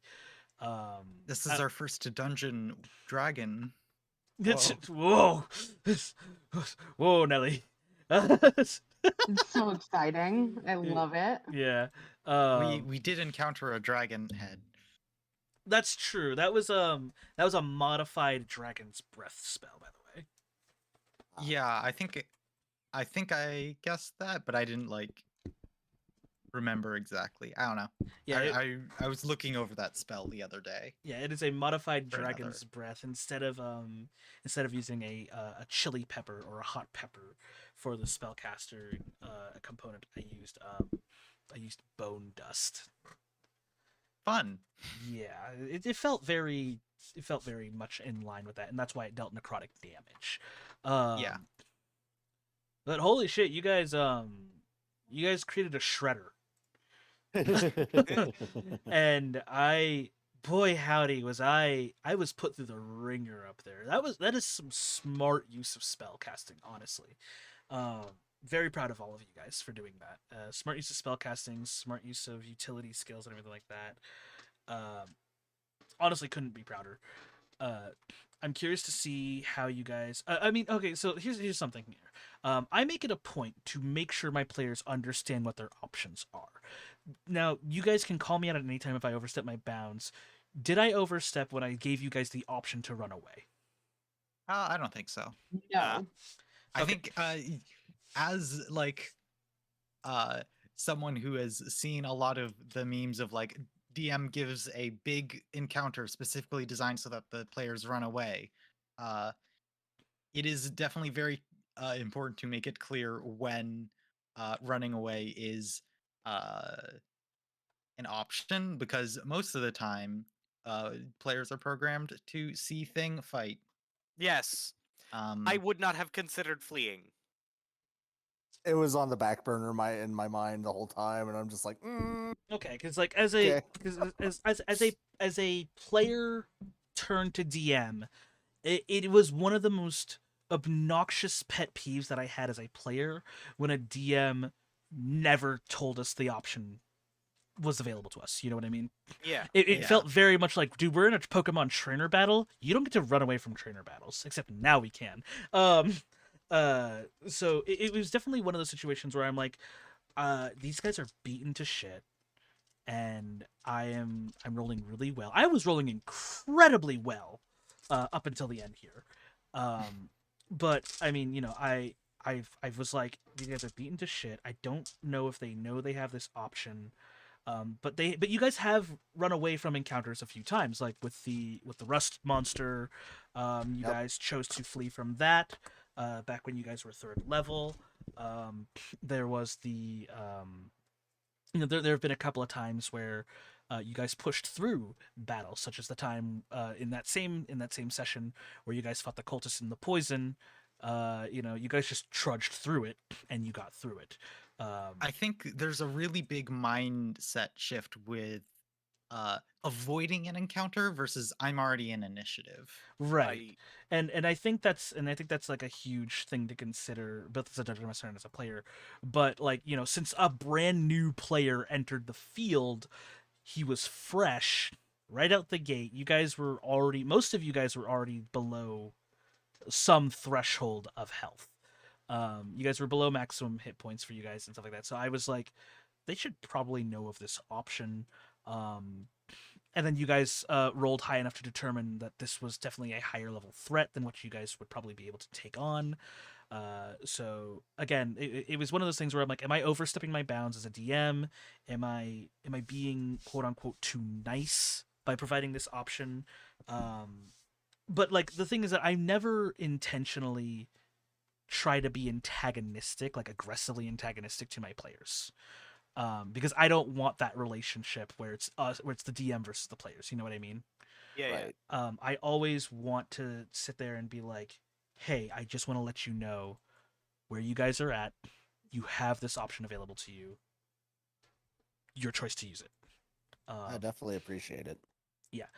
And it mostly just comes from a knowledge base too. Like for example with Ember's unsettling words. I've played an eloquence bard. Bard's one of my favorite classes in the game, so I just know about bardic inspiration just offhand. Like I know what the action economy is. It's also why I make a point to remind you guys you have a bonus action. You still have your movement left. You still I want to make sure you guys understand that your action economy I am constantly keeping track of, and I want to make sure you guys maximize it. I guess in a sense, without I want to make sure that you guys have used the most of your abilities to provide yourselves the most fun, as at least it's what I assume is the most fun, is being able to like do all your cool shit without realizing you missed out on an opportunity. You know what I mean? Right. Yeah. But yeah, that's kind of where I'm at. How are we like feeling like like honestly you guys are very intelligent players. Like I'm not gonna undersell you guys. Like, you guys have been very intelligent throughout the campaign as a whole. And there's this interesting party dynamic that I have to constantly juggle that I'm still trying to figure out how to manage. Because you guys are like a sparkler that's just been lit. What I mean by that is that once the fuse has been lit, nothing's gonna stop that sparkler from going off. It's simply a matter of how brightly and how long you guys are willing to burn. And I've seen you guys at your brightest, and then I've seen you guys at your dimmest, like just as the fuse let out. You know what I mean? Right. And so it's genuinely interesting to see you guys almost like fireworks, where like when you pop off, you pop off.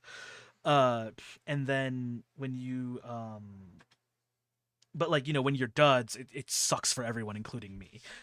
um because I'm like, damn, that I was really hoping for something really awesome. Like for example, with Squarb rushing in past the cloud of daggers, I was like, And he's immediately getting met with a clothesline. yeah, I was like, dude, Yeah, no. he so has this, right? Like I was so confident that you had this because you even thought So about was it I. too. Because you thought about it, you burned the inspiration point. You're like, I have this, and just the ghost riot just fucking just caught Yep. you. And I've got no complaints about that though. yeah, no, like me as a DM, I was like, you know what? I am so happy that you decided to take that risk. Um it's almost a little bit on me that I should have told you you also have to worry about the ghost riot, but I was so excited to see this play out. I didn't even think about it. No, that's totally okay. And sometimes you take a dumb risk and you get the dumb reward. right. But I am excited because of what Ember, you can reveal this at any point in time if you would like. But I did send her the information about the brew that she's brewing right now. It is technically active. Oh, I'm gonna keep that to myself. Fair enough. But just so you know, just remember that I'm keeping track of that in my own personal notes. So when that brew is up, you gotta tell me if you're setting up a new one, okay? Got it. Alrighty. So that's just for something in the future. I will say this much for the party, and for the audience who are still here. If you so I like to try to make tool proficiencies as useful as possible. whether it be something like as common as thieves' tools or something as abstract as cobblers' tools. Um, Tasha's really opened the floodgates to what skills apply to what tools you're using. And I have a document that just has a bunch of other things that can be used as well.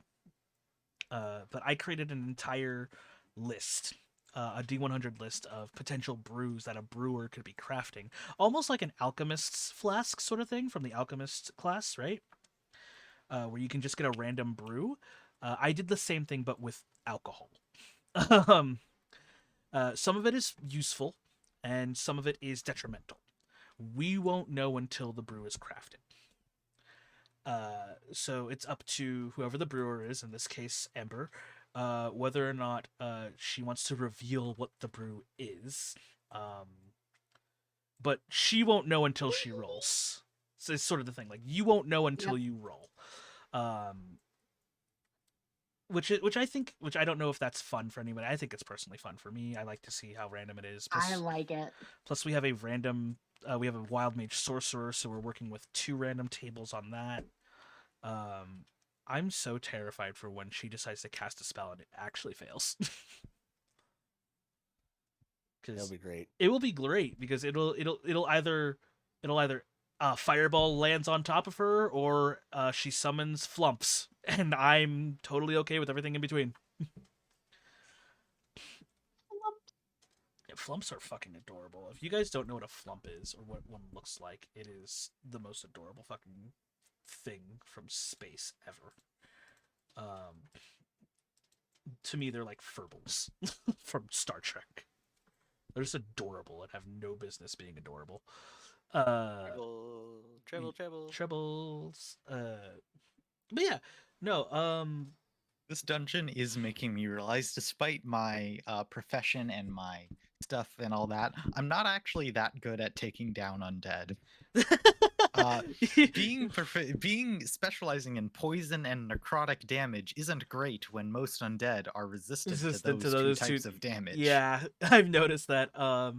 That is an unintentional consequence that I didn't think about when I designed this dungeon. I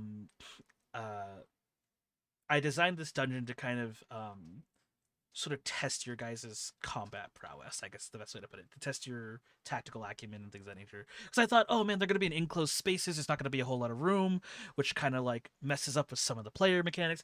And then you guys made a blender. And then I'm like, oh, never mind, they're good. They're perfectly content. They're perfectly capable of fighting inside of a cave. I don't know why I didn't think they weren't capable of fighting in an apartment building. Like, yeah, I should have thought about that, but no. The thing is, my DPS goes up like crazy the instant we're fighting anything that isn't resistant to poison, right, or immune to poison. Yeah, if it's resistant to poison, that's fine. If it's immune to poison, Yeah, like the moment you fight anything that's alive and doesn't have immunity to poison, your DPS skyrockets. Because then I immediately have access to both infestation and my poisoner feat. Yeah, and it's all uphill from there. Yeah. Realistically, I don't foresee you fighting too many more undead. Realistically, depending on how you guys handle this particular dungeon, I don't foresee that being too big of an issue in the future. It may still be an interspersed like enemy archetype because there's just so many undead that I can use at play.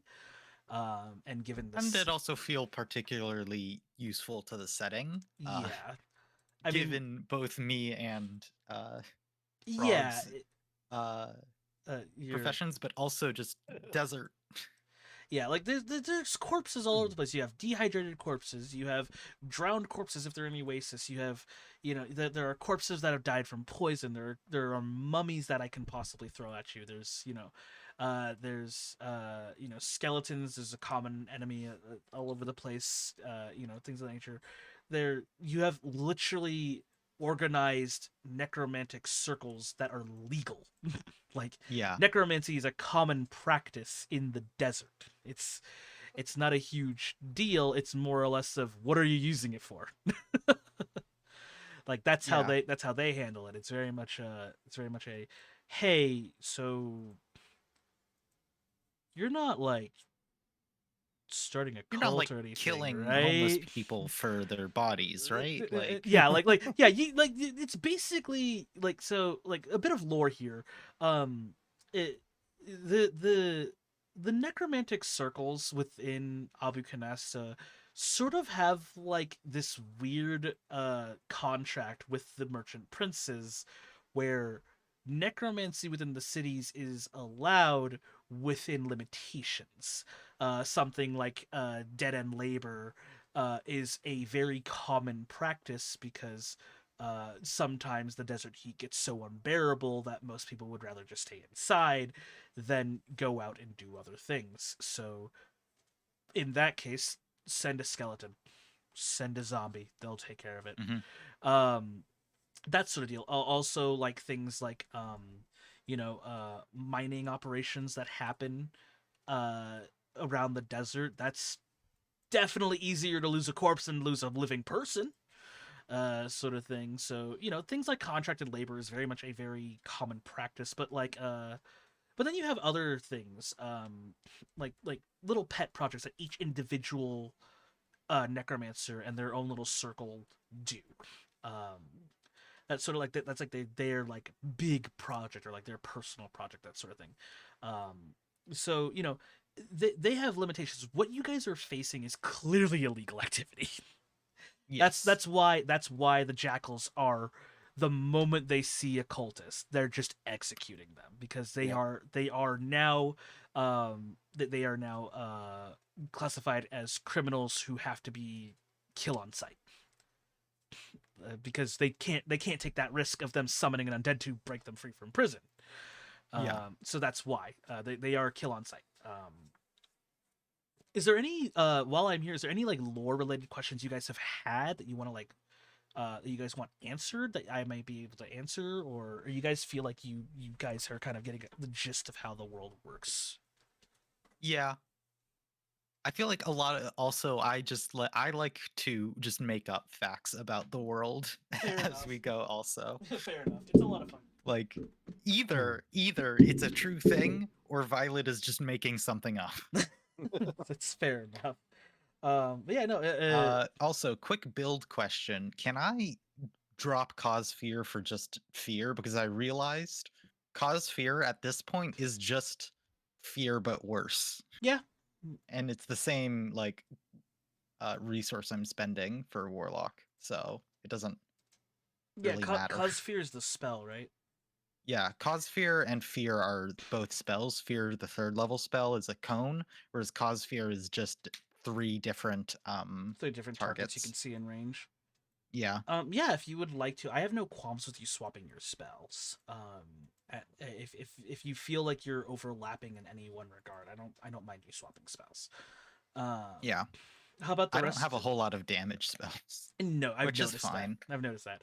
But how about the rest of you? You guys have any lore related questions, world building related questions, build related questions, anything like that that you need help or want answers to? I'm good. I just think that this is one of the most interesting settings I've ever played a game in. I haven't played a lot of D&D. Uh, I mean, I've played quite a bit, honestly.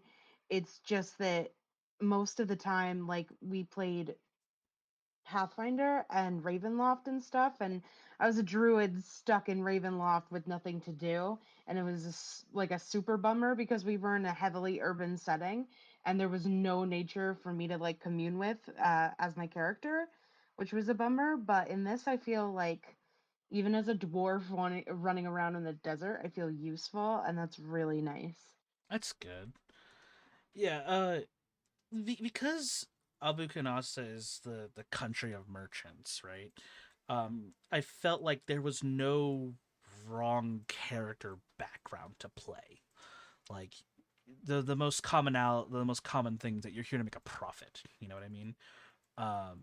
And so with that in mind, like you being a wandering Brewster was just, yeah, she's just, whether she's here to find strange and exotic ingredients for her next brew or she's selling it, you know, she's here to make money at the end of the day. Is how I interpreted your character. Yep.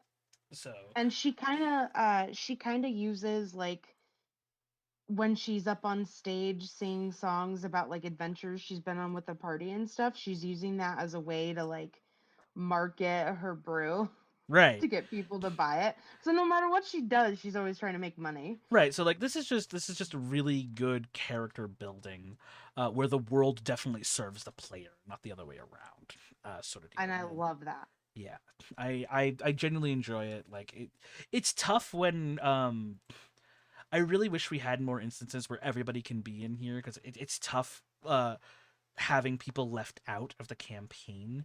And like I said, I make it a point for you guys, you know, take care of your mental health, take care of you first before you decide to play the game. I want to make sure you guys are good. But like for me as a world builder, it's tough to leave you guys behind on something and then catch you guys up, and it feels like you missed out on something that you definitely would have enjoyed doing, and that's sort of where my mental gets some places. It's just like, man, they would have had so much fun here because they could have been doing this, and this. Yeah. No, I totally get that. And but I hope that these like constant back to back combats aren't draining on everybody too much. I'm not a very combat heavy DM. It's just this dungeon just is really combat heavy. Yeah, Mhm. I mean, we Uh, haven't done too much combat, so it's not super. Uh, I guess it's not much of a problem. okay. I Yeah. would say. Yeah.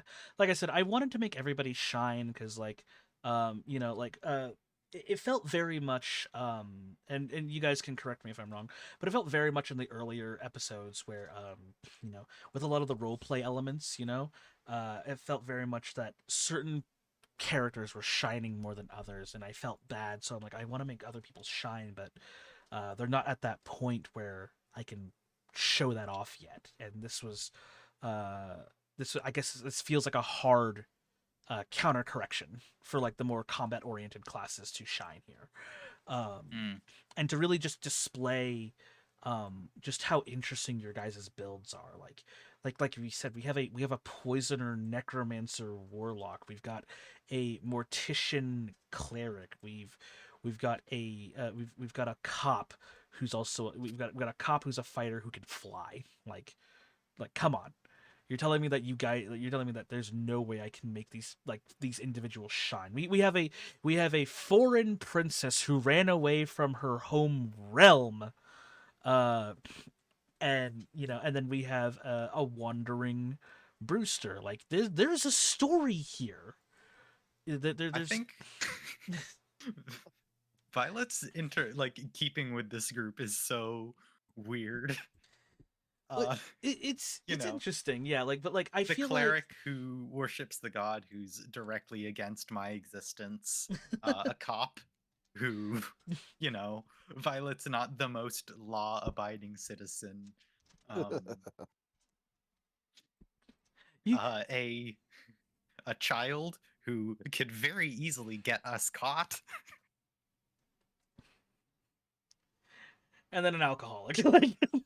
Yeah, like I don't know. Violet And then doesn't an drink, so alcoholic party girl. Yeah. yeah. Violet can't drink, Like and she wouldn't want to anyway. So it's fine. like Violet just feels like the rogue. Like you're literally one step away from just leveling into rogue. Like honestly, it feels like it. Every day you're like one step from leveling into rogue. I'm considering leveling into rogue. Like The one thing like keeping me away from it is, oh, I kind of want Mage Slayer feat. right, Hmm. right. I mean, And I can't do that if I level into rogue. right. I make it a fair point for everybody who I DM for that once you've passed level 4, you can multi-class. I want to wait for you guys to get your first feat or your first ASI, you know, if that comes around to it. With a new system, however, that might change. Like God, it's been forever since I played Pathfinder, and I'm trying to relearn second edition right now. So Yeah, I have the website open up, the archives of whatever it's Archives of Nethys, yeah. yeah, yeah. I have the And they don't have a warlock, which which means I need to figure out. I need to read through some of these classes and figure out I mean, the closest thing to translation. the. I mean, now, Ruin, correct me if I'm wrong. The closest thing to the warlock would be a witch, wouldn't it? Which is fairly close, yeah. Yeah, like. Yeah. Which I still think the witch is probably one of the coolest classes I've had. Oh, they don't have it in. Oh, for sure. Yeah, they don't have it in second edition. At least in this book, they don't. I bought the core rulebook for second edition like when it first came out. So it's got this It nice may go under leather- a different name in second. Hang on. Yeah. I see it on the website I'm using on the archive.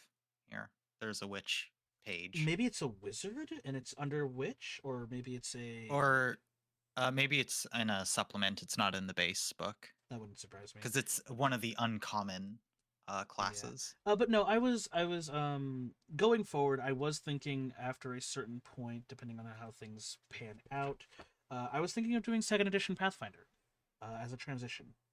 I've Right. definitely wanted to try out Pathfinder for a long time. Which down. shows up in the advanced player guide. It shows up in the advanced player guide. Yeah. Okay, so I don't have that yet. I'll have to go out and get that. However, the scary thing is I don't know how to create a character in Pathfinder. It's totally fine.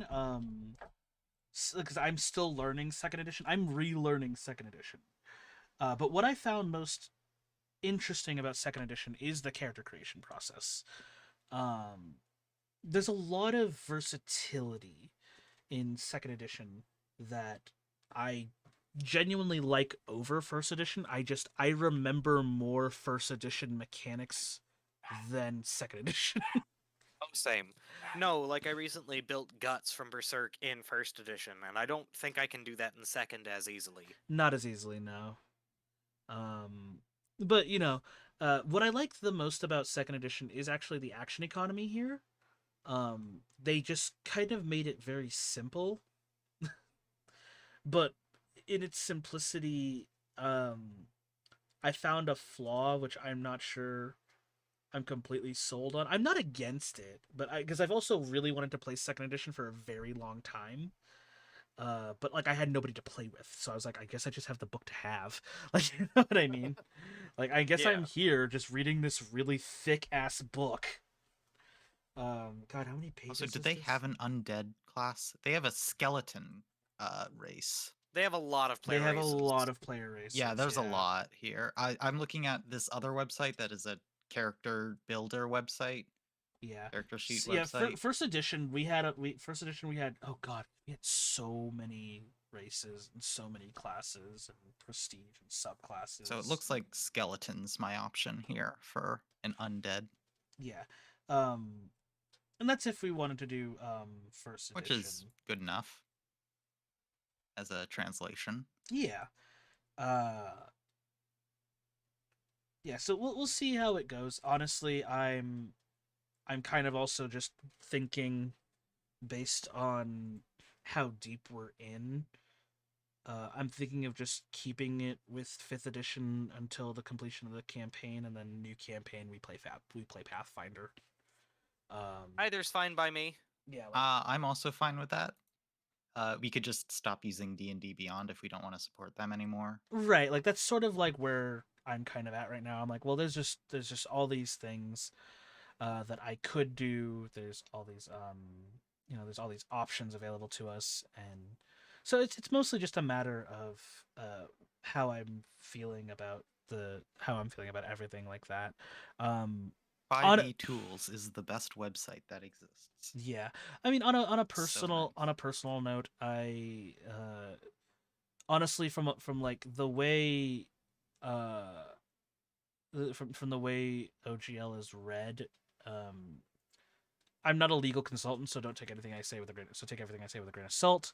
But it honestly, the way it's read from a legal standpoint, they couldn't really do anything to us because nothing that we're doing from the OGL's current standpoint, right, legally constrains us in any way, shape, or form. However, again, I am not a legal consultant, and The lawyers who have made videos on this subject have stated that this is not their area of expertise. This is simply how they interpret it as through the law. So maybe there's something that they missed, and so that's why they say do not take our word as legal consultation. This is simply how we are reading it as we understand it from the law's perspective. Also, there's just some dodgy wording in there that makes it seem like there's more loopholes in it than I think for content creators. So I don't know. So I'm gonna like hold off on it, but like I said, I'll keep using 5e until this campaign ends, and then uh, who knows? Maybe the world will get better and it'll heal, and OGL for 1D&D will be phenomenal. I don't know. I don't know how the future will unfold. I'm just a guy. I'm just a turtle. But yeah, no, I also do just want to play other systems because there's just a lot out there. Like I have Cyberpunk Red that I really want to play. I have like I said, I have Pathfinder Second Edition. I have the Fate system. I've got the I Genesis have system. Vampire the Masquerade, and I really want to run a game. Oh, in Vampire it. the Masquerade seems really cool. Vampire the Masquerade I've played with my friend Seaweaver and my friend Snowy, and Trashy. 5th edition Vampire the Masquerade is a lot of fun. Uh, so like I'd love to run a Vampire the Masquerade game too.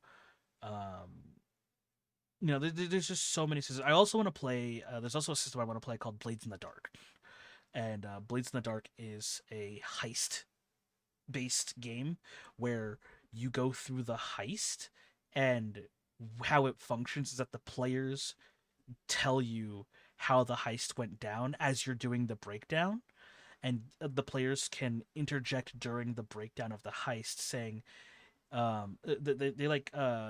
have flashbacks effectively where they sit there and they go, oh yeah, well, I'm gonna flashback to during this part. How we managed to succeed here is that like I paid off the guard to let us through so that way we can get in without getting caught. And so and then they would roll to see if that succeeds or fails, and then if that succeeds, then it becomes canon to the story. And then they just kind of continue through the heist until everybody kind of goes through it, and then it's really cool. Like when you see it in action, when you hear it in action, it's fascinating. I have run heists using that mechanic in 5e. The problem is everybody forgets about it and doesn't use it, or things go well enough that you don't need to use it. Well, so the thing is that it's but- literally integral to the game. Yeah, if it's a RPG built around that mechanic, then that I think works a lot better. Yeah. In 5e, it's kind of just an extra resource, and it is kind of it adds to the heist feeling if people use it, but it's kind of not.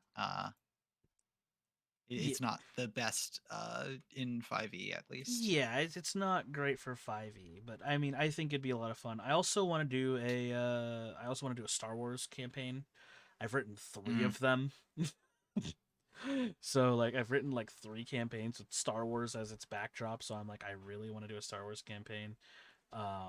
So it's simply just a matter of where everyone is feeling afterwards, and how everything is going on. But yeah, I wouldn't mind doing a new system, a new campaign, and just everybody learning as we go. It's a lot of fun, honestly, to learn a new system with a whole bunch of people and be like, oh, how does this work? I don't know. We'll figure it out. Alrighty, guys. I gotta hop off because my headphones are about to die. Fair enough. Yeah. Everybody, let's go ahead and call it for the night. I also have to get ready to take my brother to work, so that's going to be it for me. For those of you guys who are still in the chat, be aware that I do have. Well, first off, go ahead and check out these lovely people. These are the players. Go ahead and check them all out.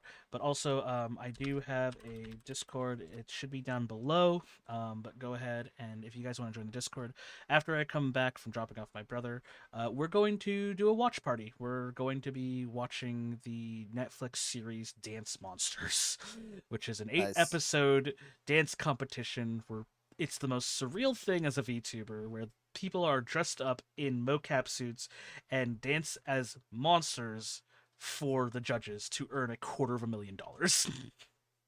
That's awesome. It sounds incredible. So if you guys want to catch up with that in like 2 hours. That's just a ripoff of The Masked Dancer. Yeah, it's just the Masked Singer, yeah. But it's just Yeah, Masked Singer. it's just the Masked Singer, but it's for dancing. And I love it. Because they can only go off of their it's like The Voice but for dancing. They can only go off of what they see, not based on like whether or not the person is physically capable of doing something, based on like first appearances, because a lot of people in the dance industry get denied because of their body type, and not because they can pull off some sick fly moves. So it's genuinely fascinating. I loved the whole series. I watched all of it in like 3 pieces because I caught it just as it was going through sequences. But yeah, no, definitely a lot of fun. So if you guys want to watch that, hop on my Discord. We're gonna be watching that in about 2 hours from now ish, and then I have no plans going forward as far as I know for this week. It's kind of a free for all for me. Probably gonna be playing some more. What's it called? Probably some more Super Mecha Champions. Maybe some more Coral Island for a chill stream. We'll see where it goes. We'll see how it works out. What about you two? You guys got any plans for this week?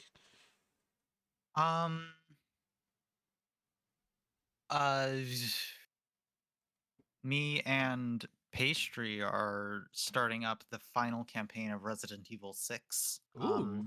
which is Ada Wong's campaign, and we'll finally be finishing that game after like 2-3 months of playing RE5 and 6 together. Wow. Jeez.